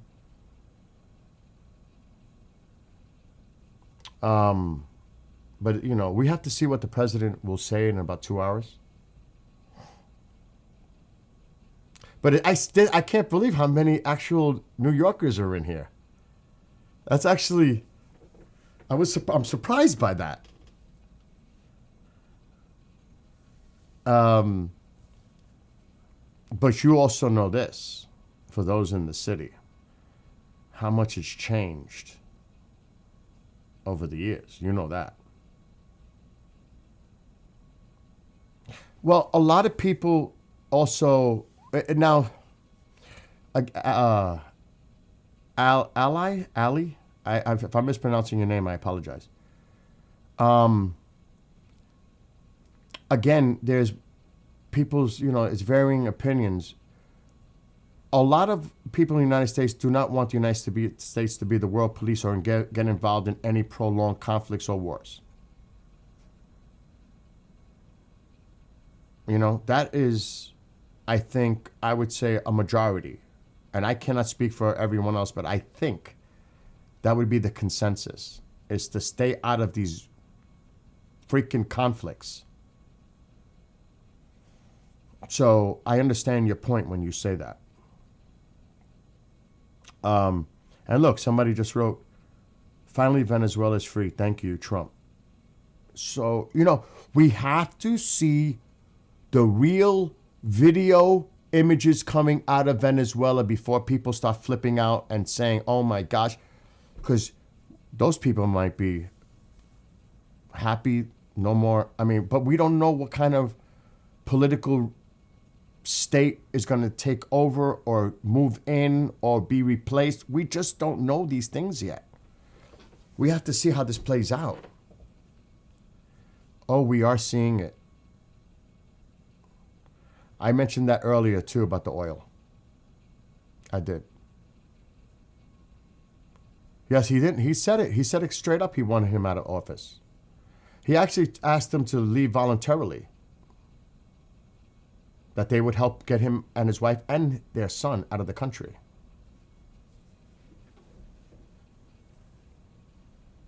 That he would, he can, that was actually brought up like a few weeks ago. They would take him out of the country, Maduro, his wife and son, but he had to step down as leader of Venezuela. That was weeks ago. So, again, I'm just reading your comments. There's comments coming from all over the place. And good morning to John Ostains, my buddy over there. Don't mess with the Albanians. Dude, I seen it literally with my own eyes. The stuff that went on in the Bronx. And it wasn't nice. Exactly. Ask Venezuelans. They don't want Maduro. But the thing is, when you remove something, what replaces? This is why I say this is fluid. We have to see how this plays out. Like somebody mentioned, I'm not even aware of this person, Maduro's right-hand man. Is he, who's taking the reins right now in Venezuela? What's going on? I'm sure they're trying to scramble and figure out what the hell they're going to do, right? As far as the government.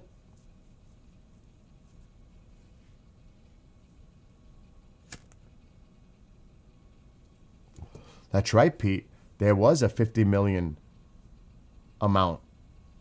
That's right. And that's what people were saying. I was talking about her earlier, the Nobel Peace Prize winner, that the U.S. recognized, I put the article up, that the U.S. recognizes her as the legitimate elected president of Venezuela. I can't think of her name right now. Right. It either gets replaced by the opposition party or vice president. Plain and simple.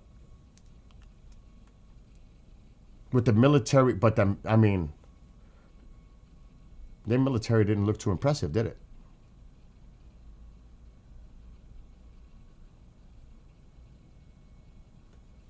I couldn't believe when I woke up this morning to this.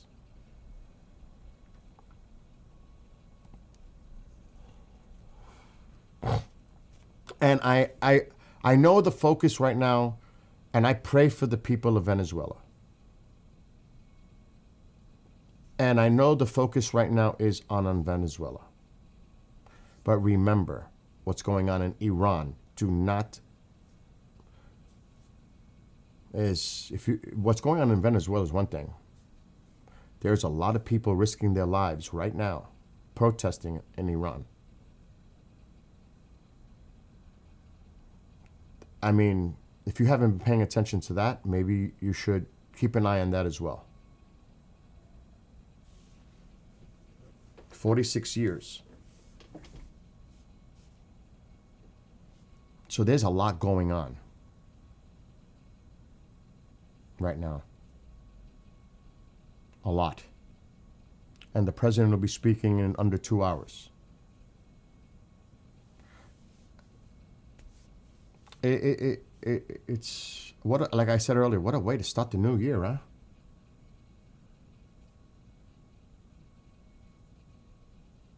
And like, there are a lot of comments coming in. Like someone said, Marco wants this because of Cuba. Yes, it's everywhere. It's widespread.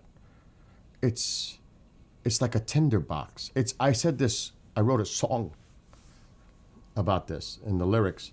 It's like one domino falls, what's next? Is this the first domino to drop? Think about it. There is a huge crowd, another New York City person. There's a huge crowd in Venezuela celebrating. It's like a parade outside. See, I can't, because I'm streaming on the Tube of the U and the Book of the Face. I can't grab certain things for obvious reasons. I am going to try to see if I could find some stuff now that you guys are mentioning that. Let's see. Because I'm hearing that a lot from you on TikTok, that they're celebrating in Venezuela. I would like to see, wow, they got an image of, wow. What is this? I'm going to just download this clip. I know this has to do with Venezuela. Oh, how they went in. There's all kinds of video of the helicopters going in when they were capturing Maduro. All right, hold on. I'm trying to find what you guys put in there.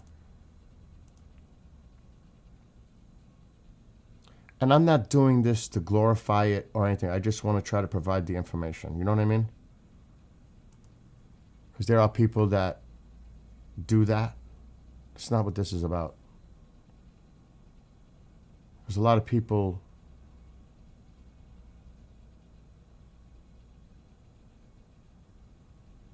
exploit it. This is not to be exploited. These are people's lives affected. I'm trying to find it.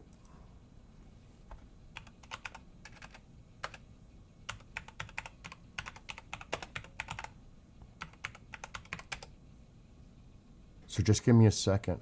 Oh, yeah. Oh, yeah. I found some videos about the people celebrating. I'm finding them now. There are people.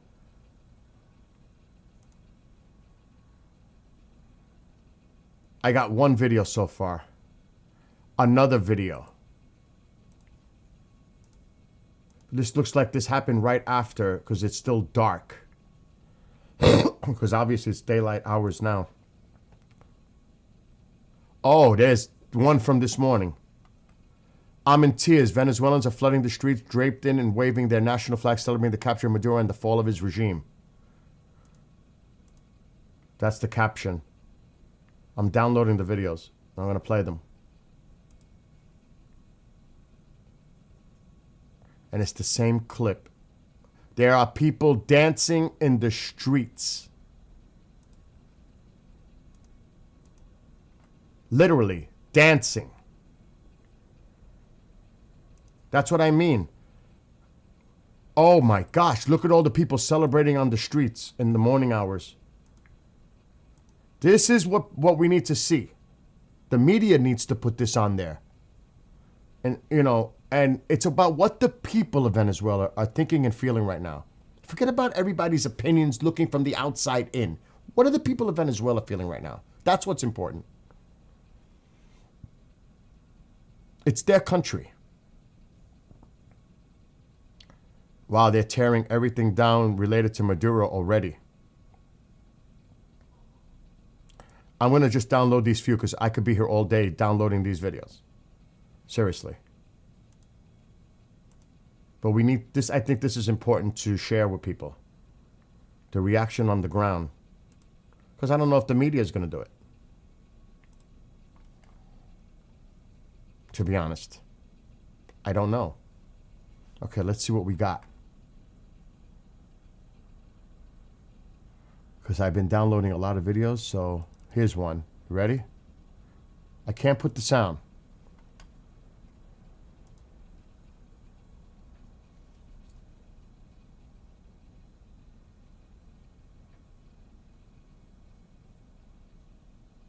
The people are out.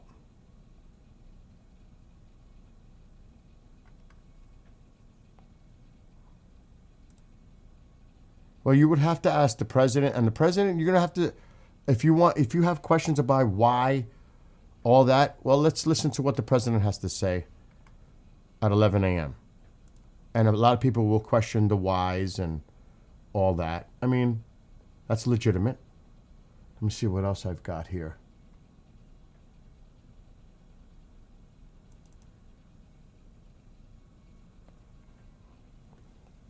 Because this was brought up in TikTok chat.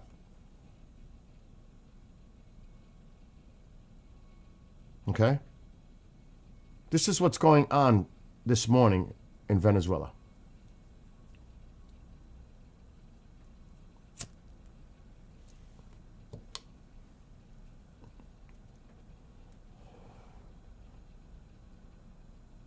Yeah, that's what Pete is exactly right. And that's why I think it's important to show this.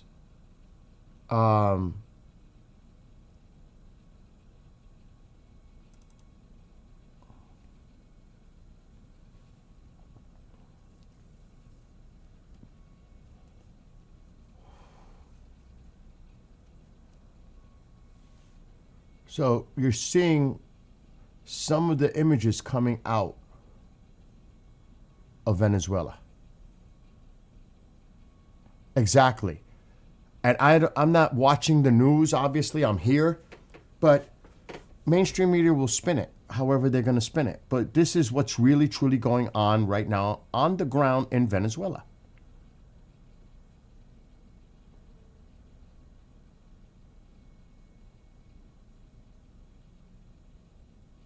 And I think it's important to put this on so people could see. Because you may not see this on mainstream media. Good morning, CJ.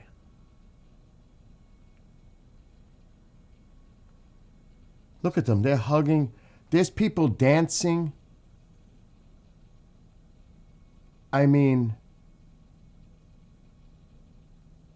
and I'm trying to find that video. I'm going to let this one play till I can find it because I downloaded so many videos. It's like a, kind of a mess. I don't know if it's the same one I played. Oh, look at the people dancing.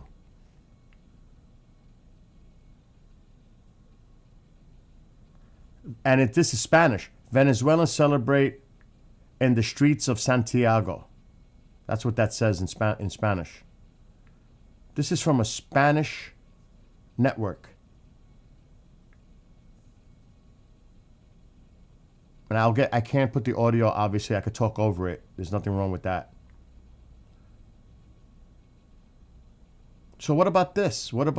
Are we going to see this on mainstream? Are we?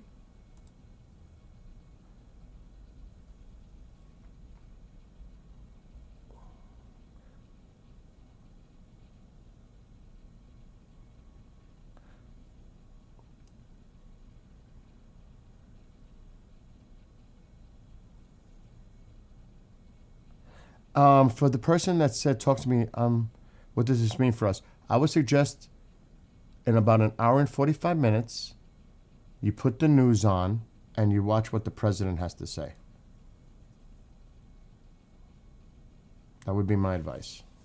What does this mean for us? Well, let's see what President Trump has to say. It's definitely not my place to say. I have an opinion, many, but to be honest, I want to see what the President of the United States has to say at 11 a.m. But it's pretty obvious. Here's another video. One more. I'm trying to multitask here. And by the way, good morning to everyone. I know this is a lot to take in, waking up. If you're just waking up, this is a lot.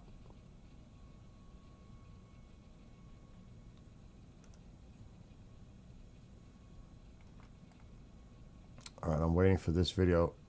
There it goes. Let's see if I find it now. I'm going to have a lot of videos to delete later.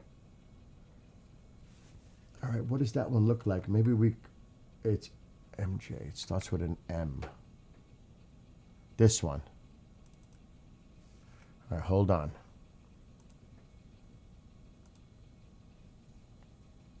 Look at all the people. Let's just soak this in. This is obviously before sunrise. Look at all the people out there. I mean, come on. They're waving their flags. They're celebrating.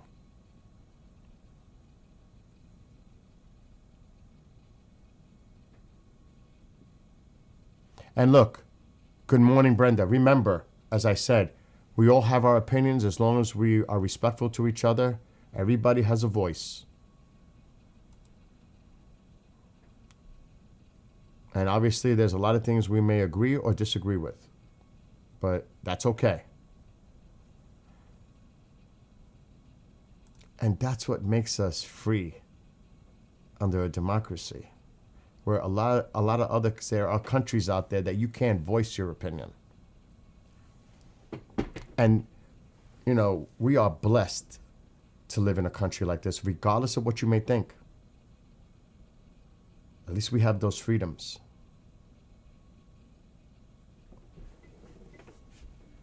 Thank God.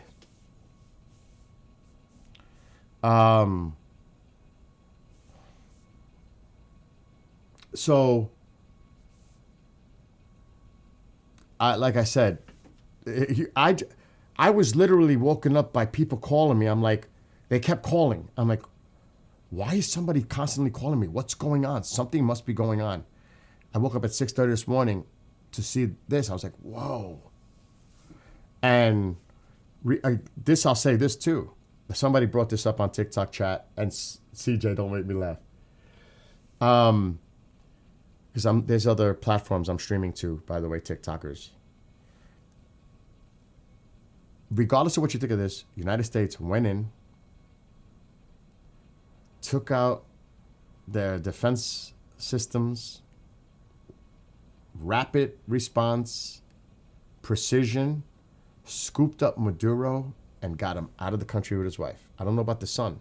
I haven't heard nothing about that.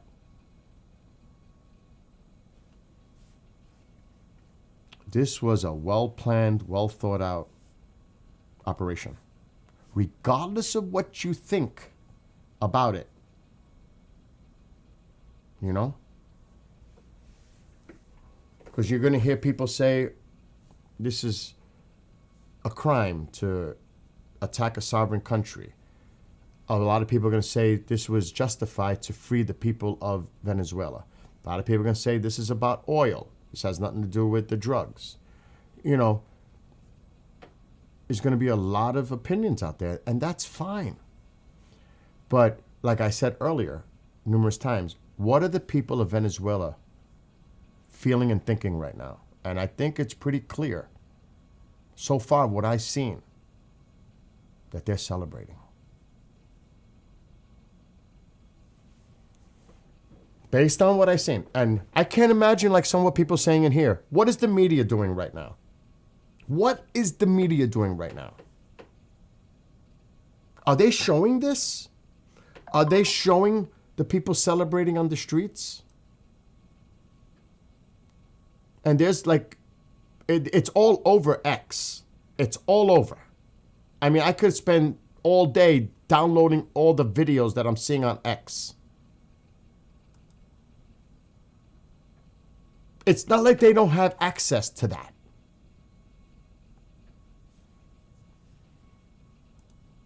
Do they want to is the question. To put whatever spin they want to put out there for the public. I'm just going to read what you guys are writing. What about the people that lost their lives to make this happen? Innocent people died. That is the horrible, unfortunate thing when innocent civilians. That is always horrific. Always.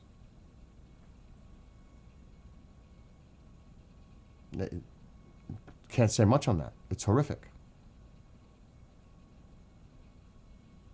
All medias aren't. I was on TV and none showing any news of this except Telemundo, but no celebrating. Wow, even Telemundo?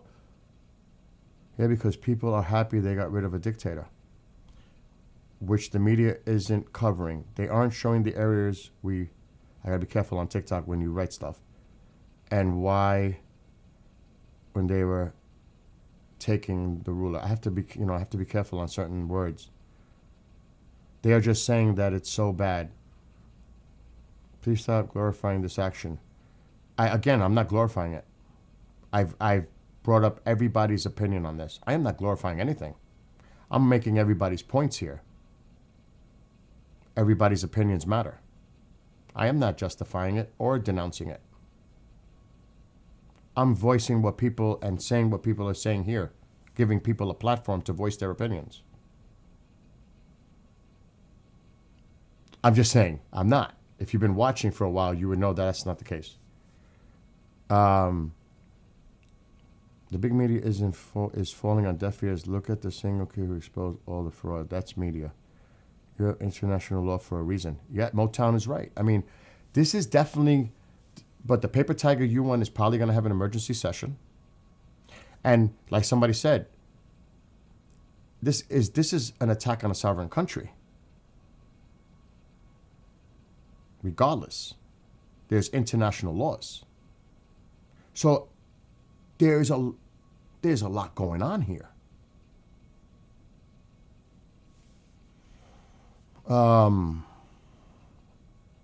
They have to go back and get billions to them too.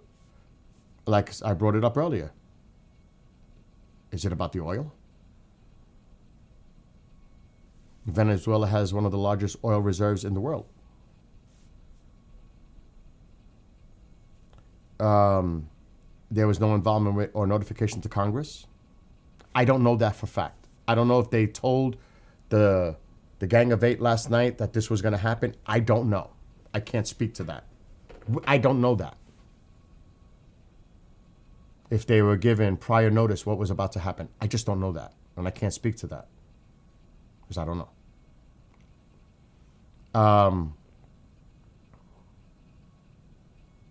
So need to attack when you are talking the problem? No need to attack. I'm trying to understand that. He breached the UN Charter by doing this. Again, this is going to be brought up.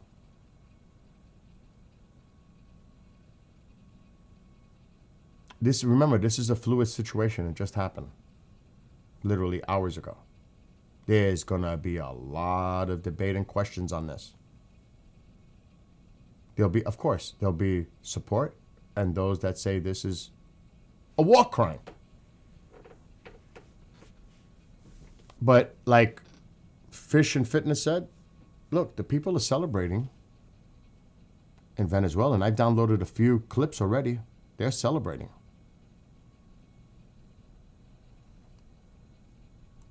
I mean, you could debate this all day long. This is gonna be a conversation that is going to look.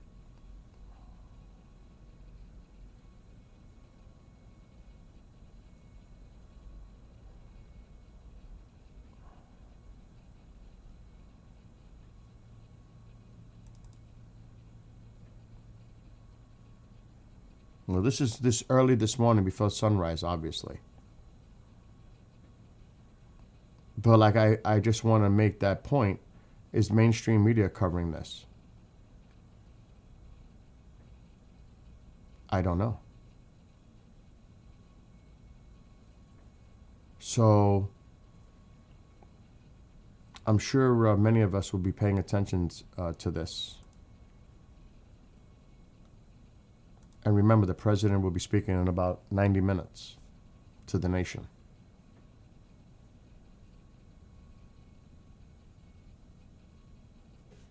And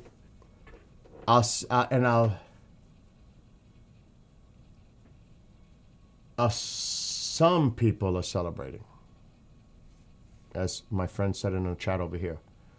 You can fill any square with some folks that will agree with whatever, of course.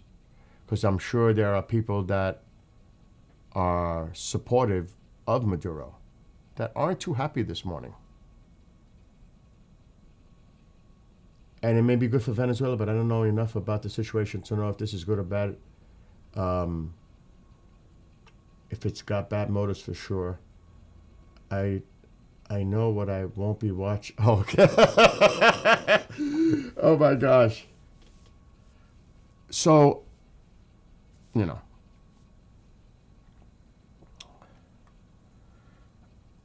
look at coverage from the UK or any other international media. They are celebrating. They took the ruler by stealth, snuck in, and removed them. Why? The aerial maneuver. Not necessary. They also took Maduro's wife, yes. How is that not illegal? I'm just reading the comments from TikTok. Doesn't Venezuela have ties with Russian, not just Russia, China, and Iran? What does this mean for us? Good question. Reinvesting in Venezuela's oil, like the land that he mentioned a few weeks ago. We want the land back. The companies that were invested, which some still are, and there is still oil coming from Venezuela to the United States. That was brought up.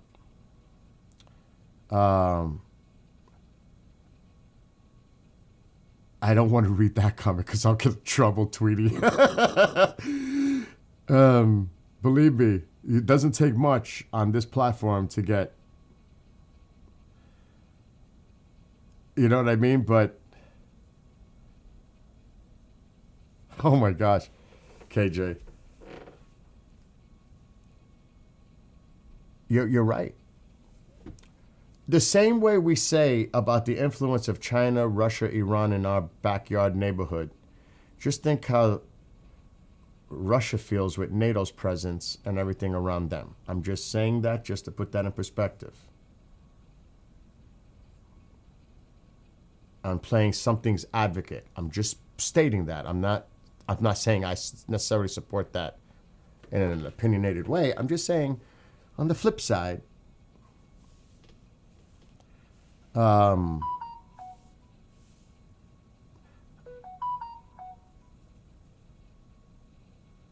yeah.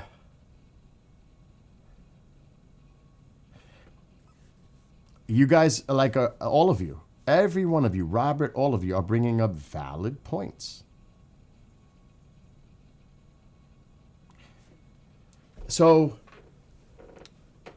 I think pretty much all of us know where we stand, whatever opinion it is. I think now we just have to see how this all plays out. Really. And I'm praying for the people of Venezuela, because times are going to be really, really, really difficult for them in the days, weeks, months, who knows? This is their struggle. I always say this, like living in New York City, I'll use this as an analogy. Living there, knowing what it was like, and hearing people talk about the city, and they don't live in the city, but they judge what's going on in this city. I'm like, really? Do you live here? Do you know what's going on? Are you here? It's the same thing. It's so easy to judge from the outside with opinions, and politics has a major part to do with that. But what is it like on the ground? So I'm thinking about the people of Venezuela, plain and simple. And the people of Iran. And the people everywhere else.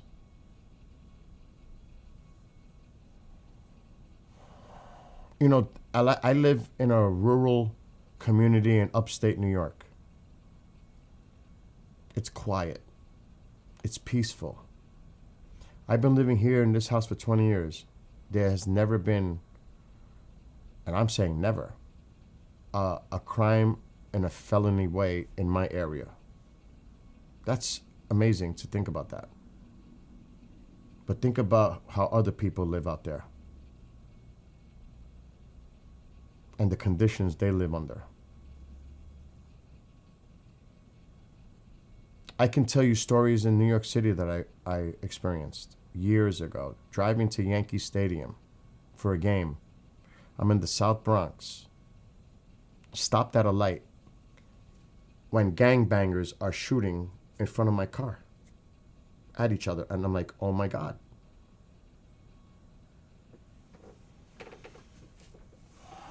So, like I said, it's one thing.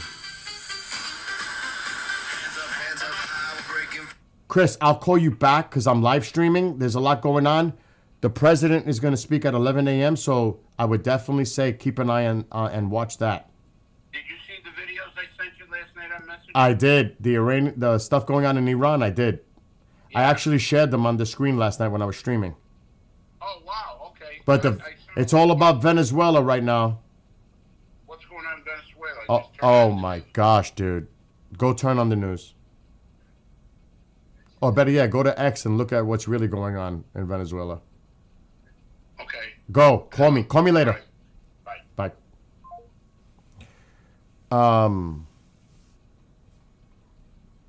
Yeah, that's another thing that somebody brought up that I wasn't familiar with. Caleb. That name keeps coming up. Edmundo Gonzalez Urrutia. I gotta look into that more. Is that the person that's like the right-hand man of Maduro? Is that who that is? I don't know. You guys would have to fill me in on that.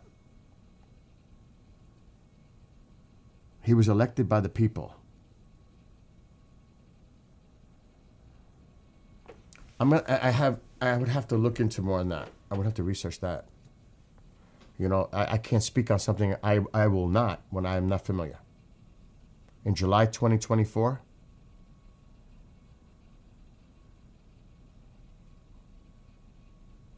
CJ. No, well, you're the only one on that tube of the U, but there's another tube of the U going on, and there's quite a bit of people tuning in on TikTok. And I'm trying to get all their opinions and points out. But at the same time, I have to watch what the words are, because on TikTok, you have to be really mindful and careful. And they're just expressing their opinions, which is fine. That's the way it should be.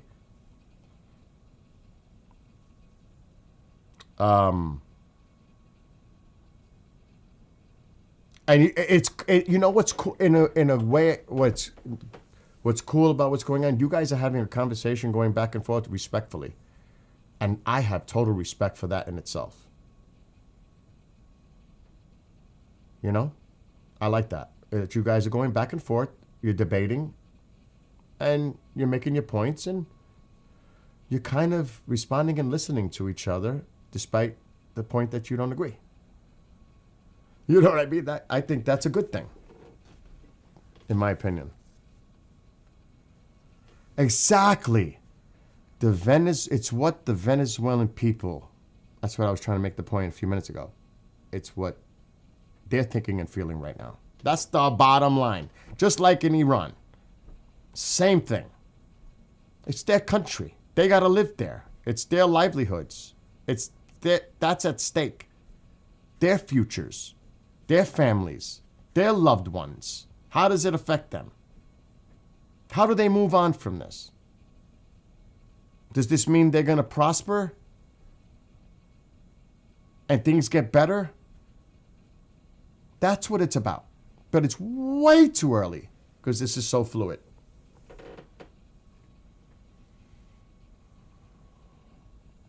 So that's an excellent point.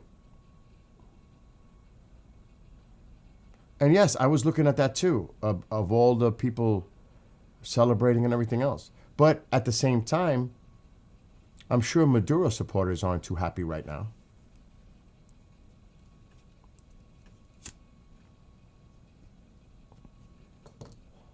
For the flip side. But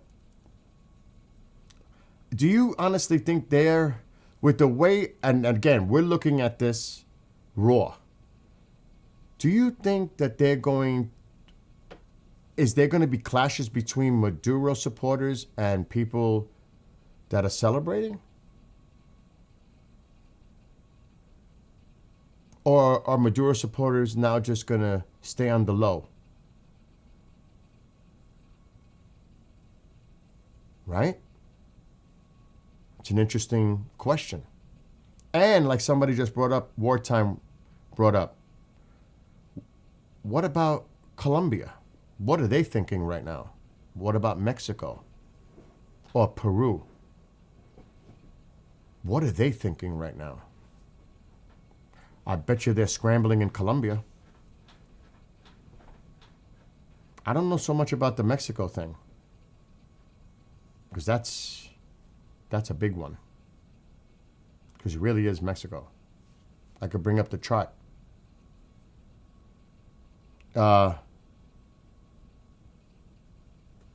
Because it's really Mexico.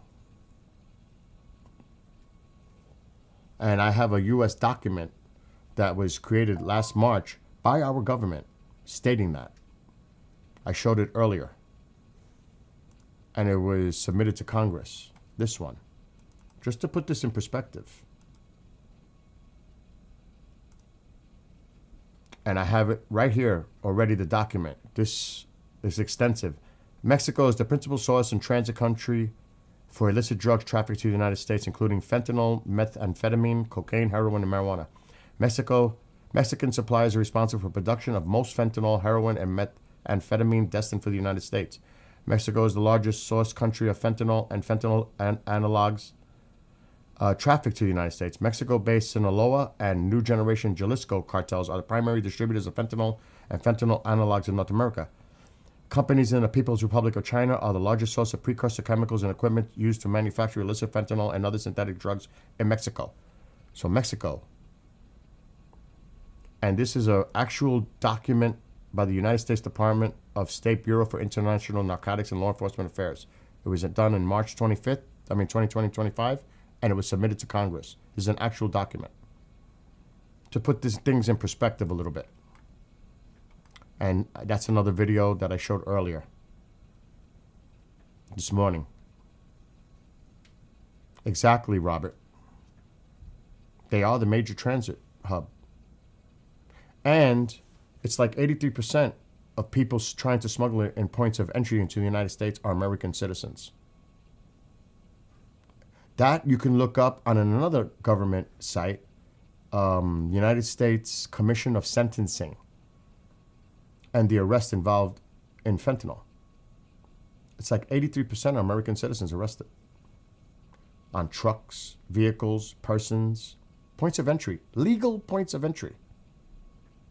Don't take my word for it. Do the research. So there's a lot going on here. It is a hub. It's a transit hub. Yes, I have that graph. I have that too. Hold on, there's a lot going on my screen. And I gotta take care of Mom in a few minutes. Gotta take care of Mom.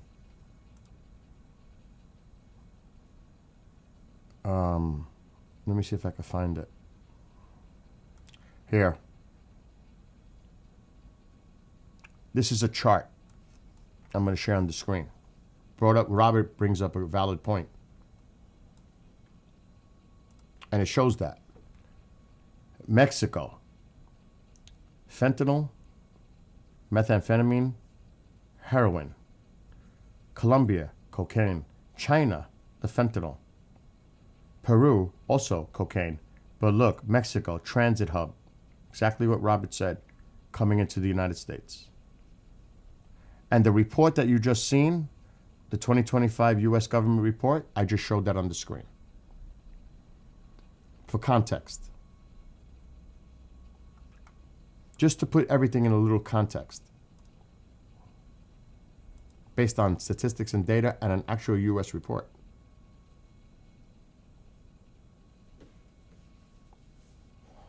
That was done March 2025. So, I'm just trying to give a little background on that part. So, this is fluid. There's a lot. And that's why I say Venezuela, a lot of people might say, oh, this is all about the oil.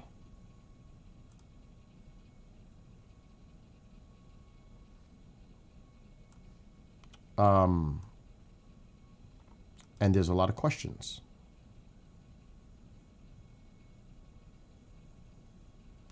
Wartime, that's very possible. I honestly think Colombia and Mexico. I don't know. I'm obviously speculating completely. I don't know. But it's something to be mindful of. Moving forward. Definitely.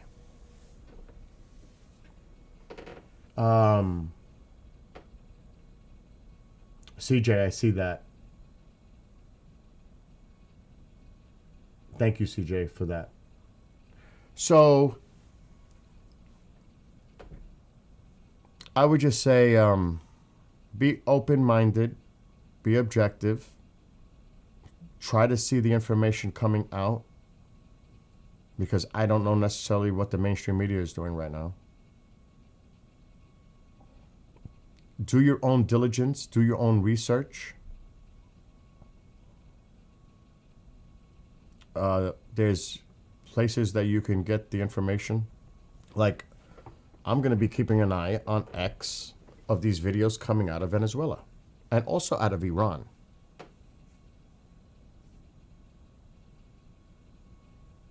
And that's another thing.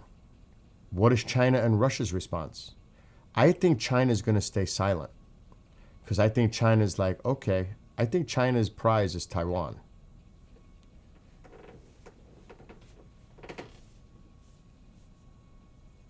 Got to keep an eye on that too. Yeah, Pete. And that also brings it up in that article.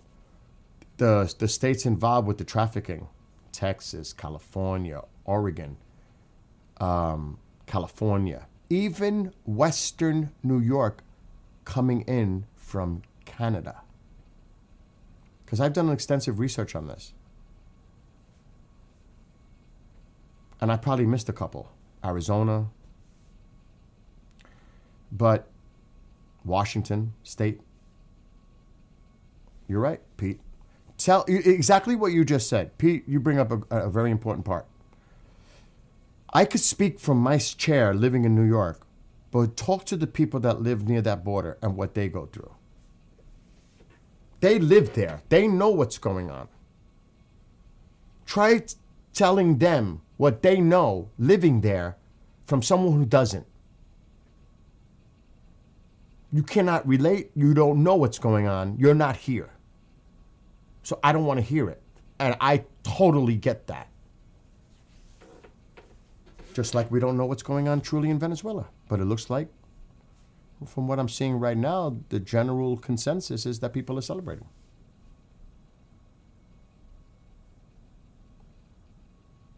CJ, I get it. She says the border of California is fine. I grew up on the border.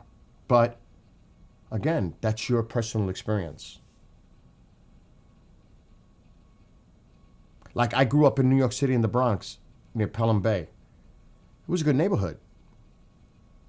But if I drove a little bit to the south and west, to Hunts Point, or to the South Bronx, 3rd Avenue, near Yankee Stadium, it's different. You know? It may not be so bad where I am, but it doesn't take much of a drive to go somewhere where it's not so good. And Pete says, come over to Texas. Different story from California. You know? So, that we all have our personal experiences. Good and bad. So, you have to take that into account too. But I will say this, because I'm going to get off soon, because I have my own personal things. Like, here she comes, just as I was about to say it. Hello, Momzilla. Hi. You okay? I'm all itchy. Got to take care of Mom, right? I gotta go to the other place. Yes, go to the other one. This is right. Yes. But my general message is peace, love, my God, prayers.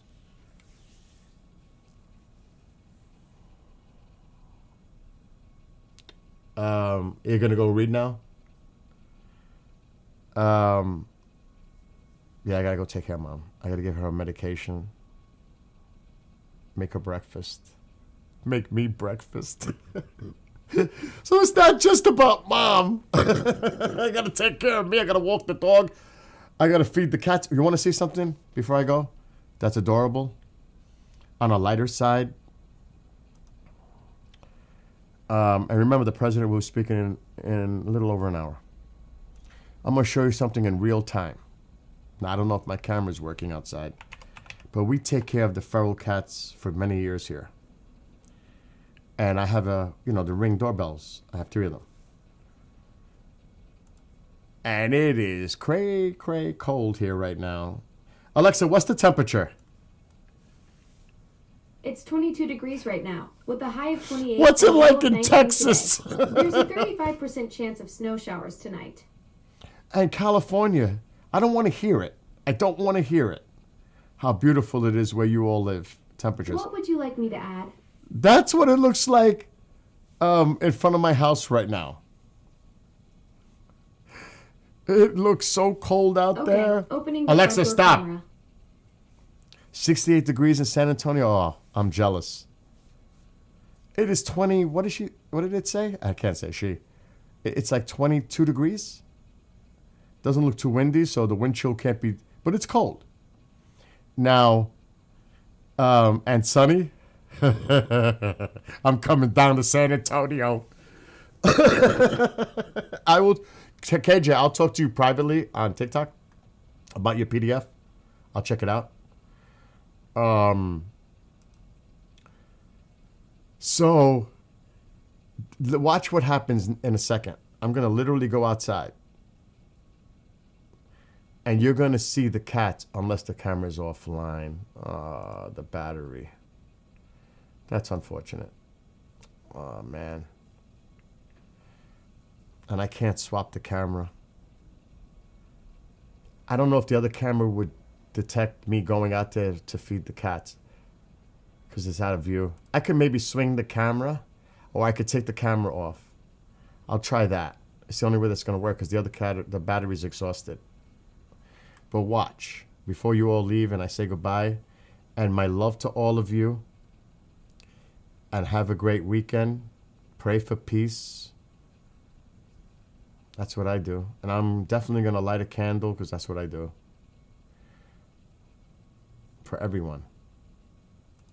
So let's see what happens. It's freezing outside. I'm going to move the camera. This one's going to want to go outside as soon as I start to get dressed because that's what he does. My husky. Let's see if I can set this up. And watch how awesome it is. The cats are in heated houses outside the front. They're two feral cats. Well, we have heated houses for the cats. Heated. It's 19 in Michigan. Yeah, it does. The cold does affect the battery. So what I'm going to do is go up outside my door. The ring is right here. I'm going to try to move it to where the front of the house is. Oh my God, it's freezing. Oh my God. Oh.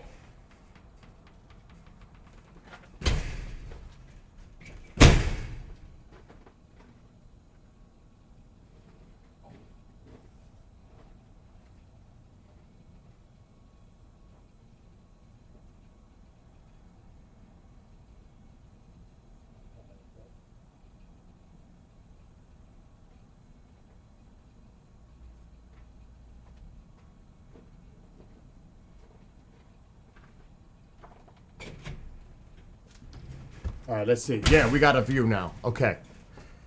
So now watch what happens. They should be in their heated houses when I go to feed them.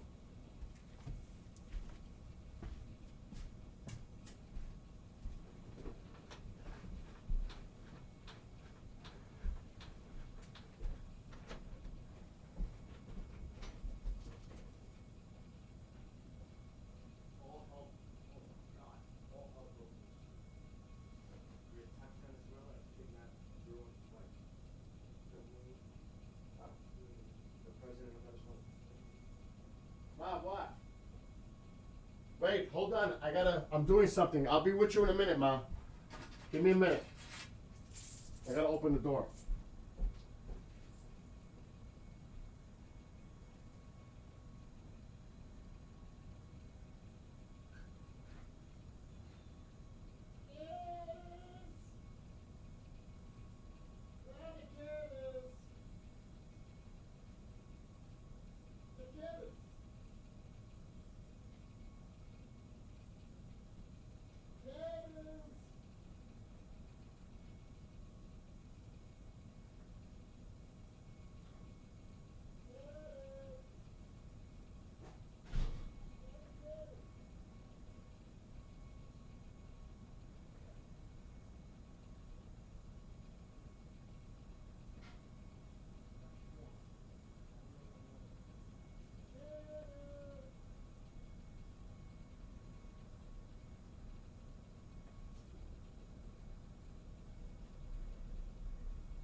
So you've seen one come out. I don't know. The other one is like a hunter. The other cat is like a hunter. She's out and about doing something already. But I don't know if you noticed the cat come out of her house to go eat. I don't know if you caught that. But she's out. She's eating right now. There's 2 heated houses there for the cats. So usually one is in one and the other's in the other. Now, I don't know where the other one is. Out and about. I would not be surprised she comes running from wherever she is to eat now. So we take care of the cats. Anyway, what's up, Storm Chaser? Good morning. I'm going to now say goodbye to everybody because I got to do stuff with Mom. Be well, be blessed, be safe. Love to everyone. Stay warm if you're up here in the north. Enjoy that beautiful weather down south. And God bless the United States of America and our troops. And pray for peace. And I pray for all those in Venezuela. I'll be back later on this afternoon. I need to take care of Mama. Anyway, everybody, have a great rest of your day. Be well, be blessed, be safe. And don't forget the president will be speaking at about 11 a.m. to the nation, to address the nation. All right, everybody, I'm out. Have a great one, and see everybody later.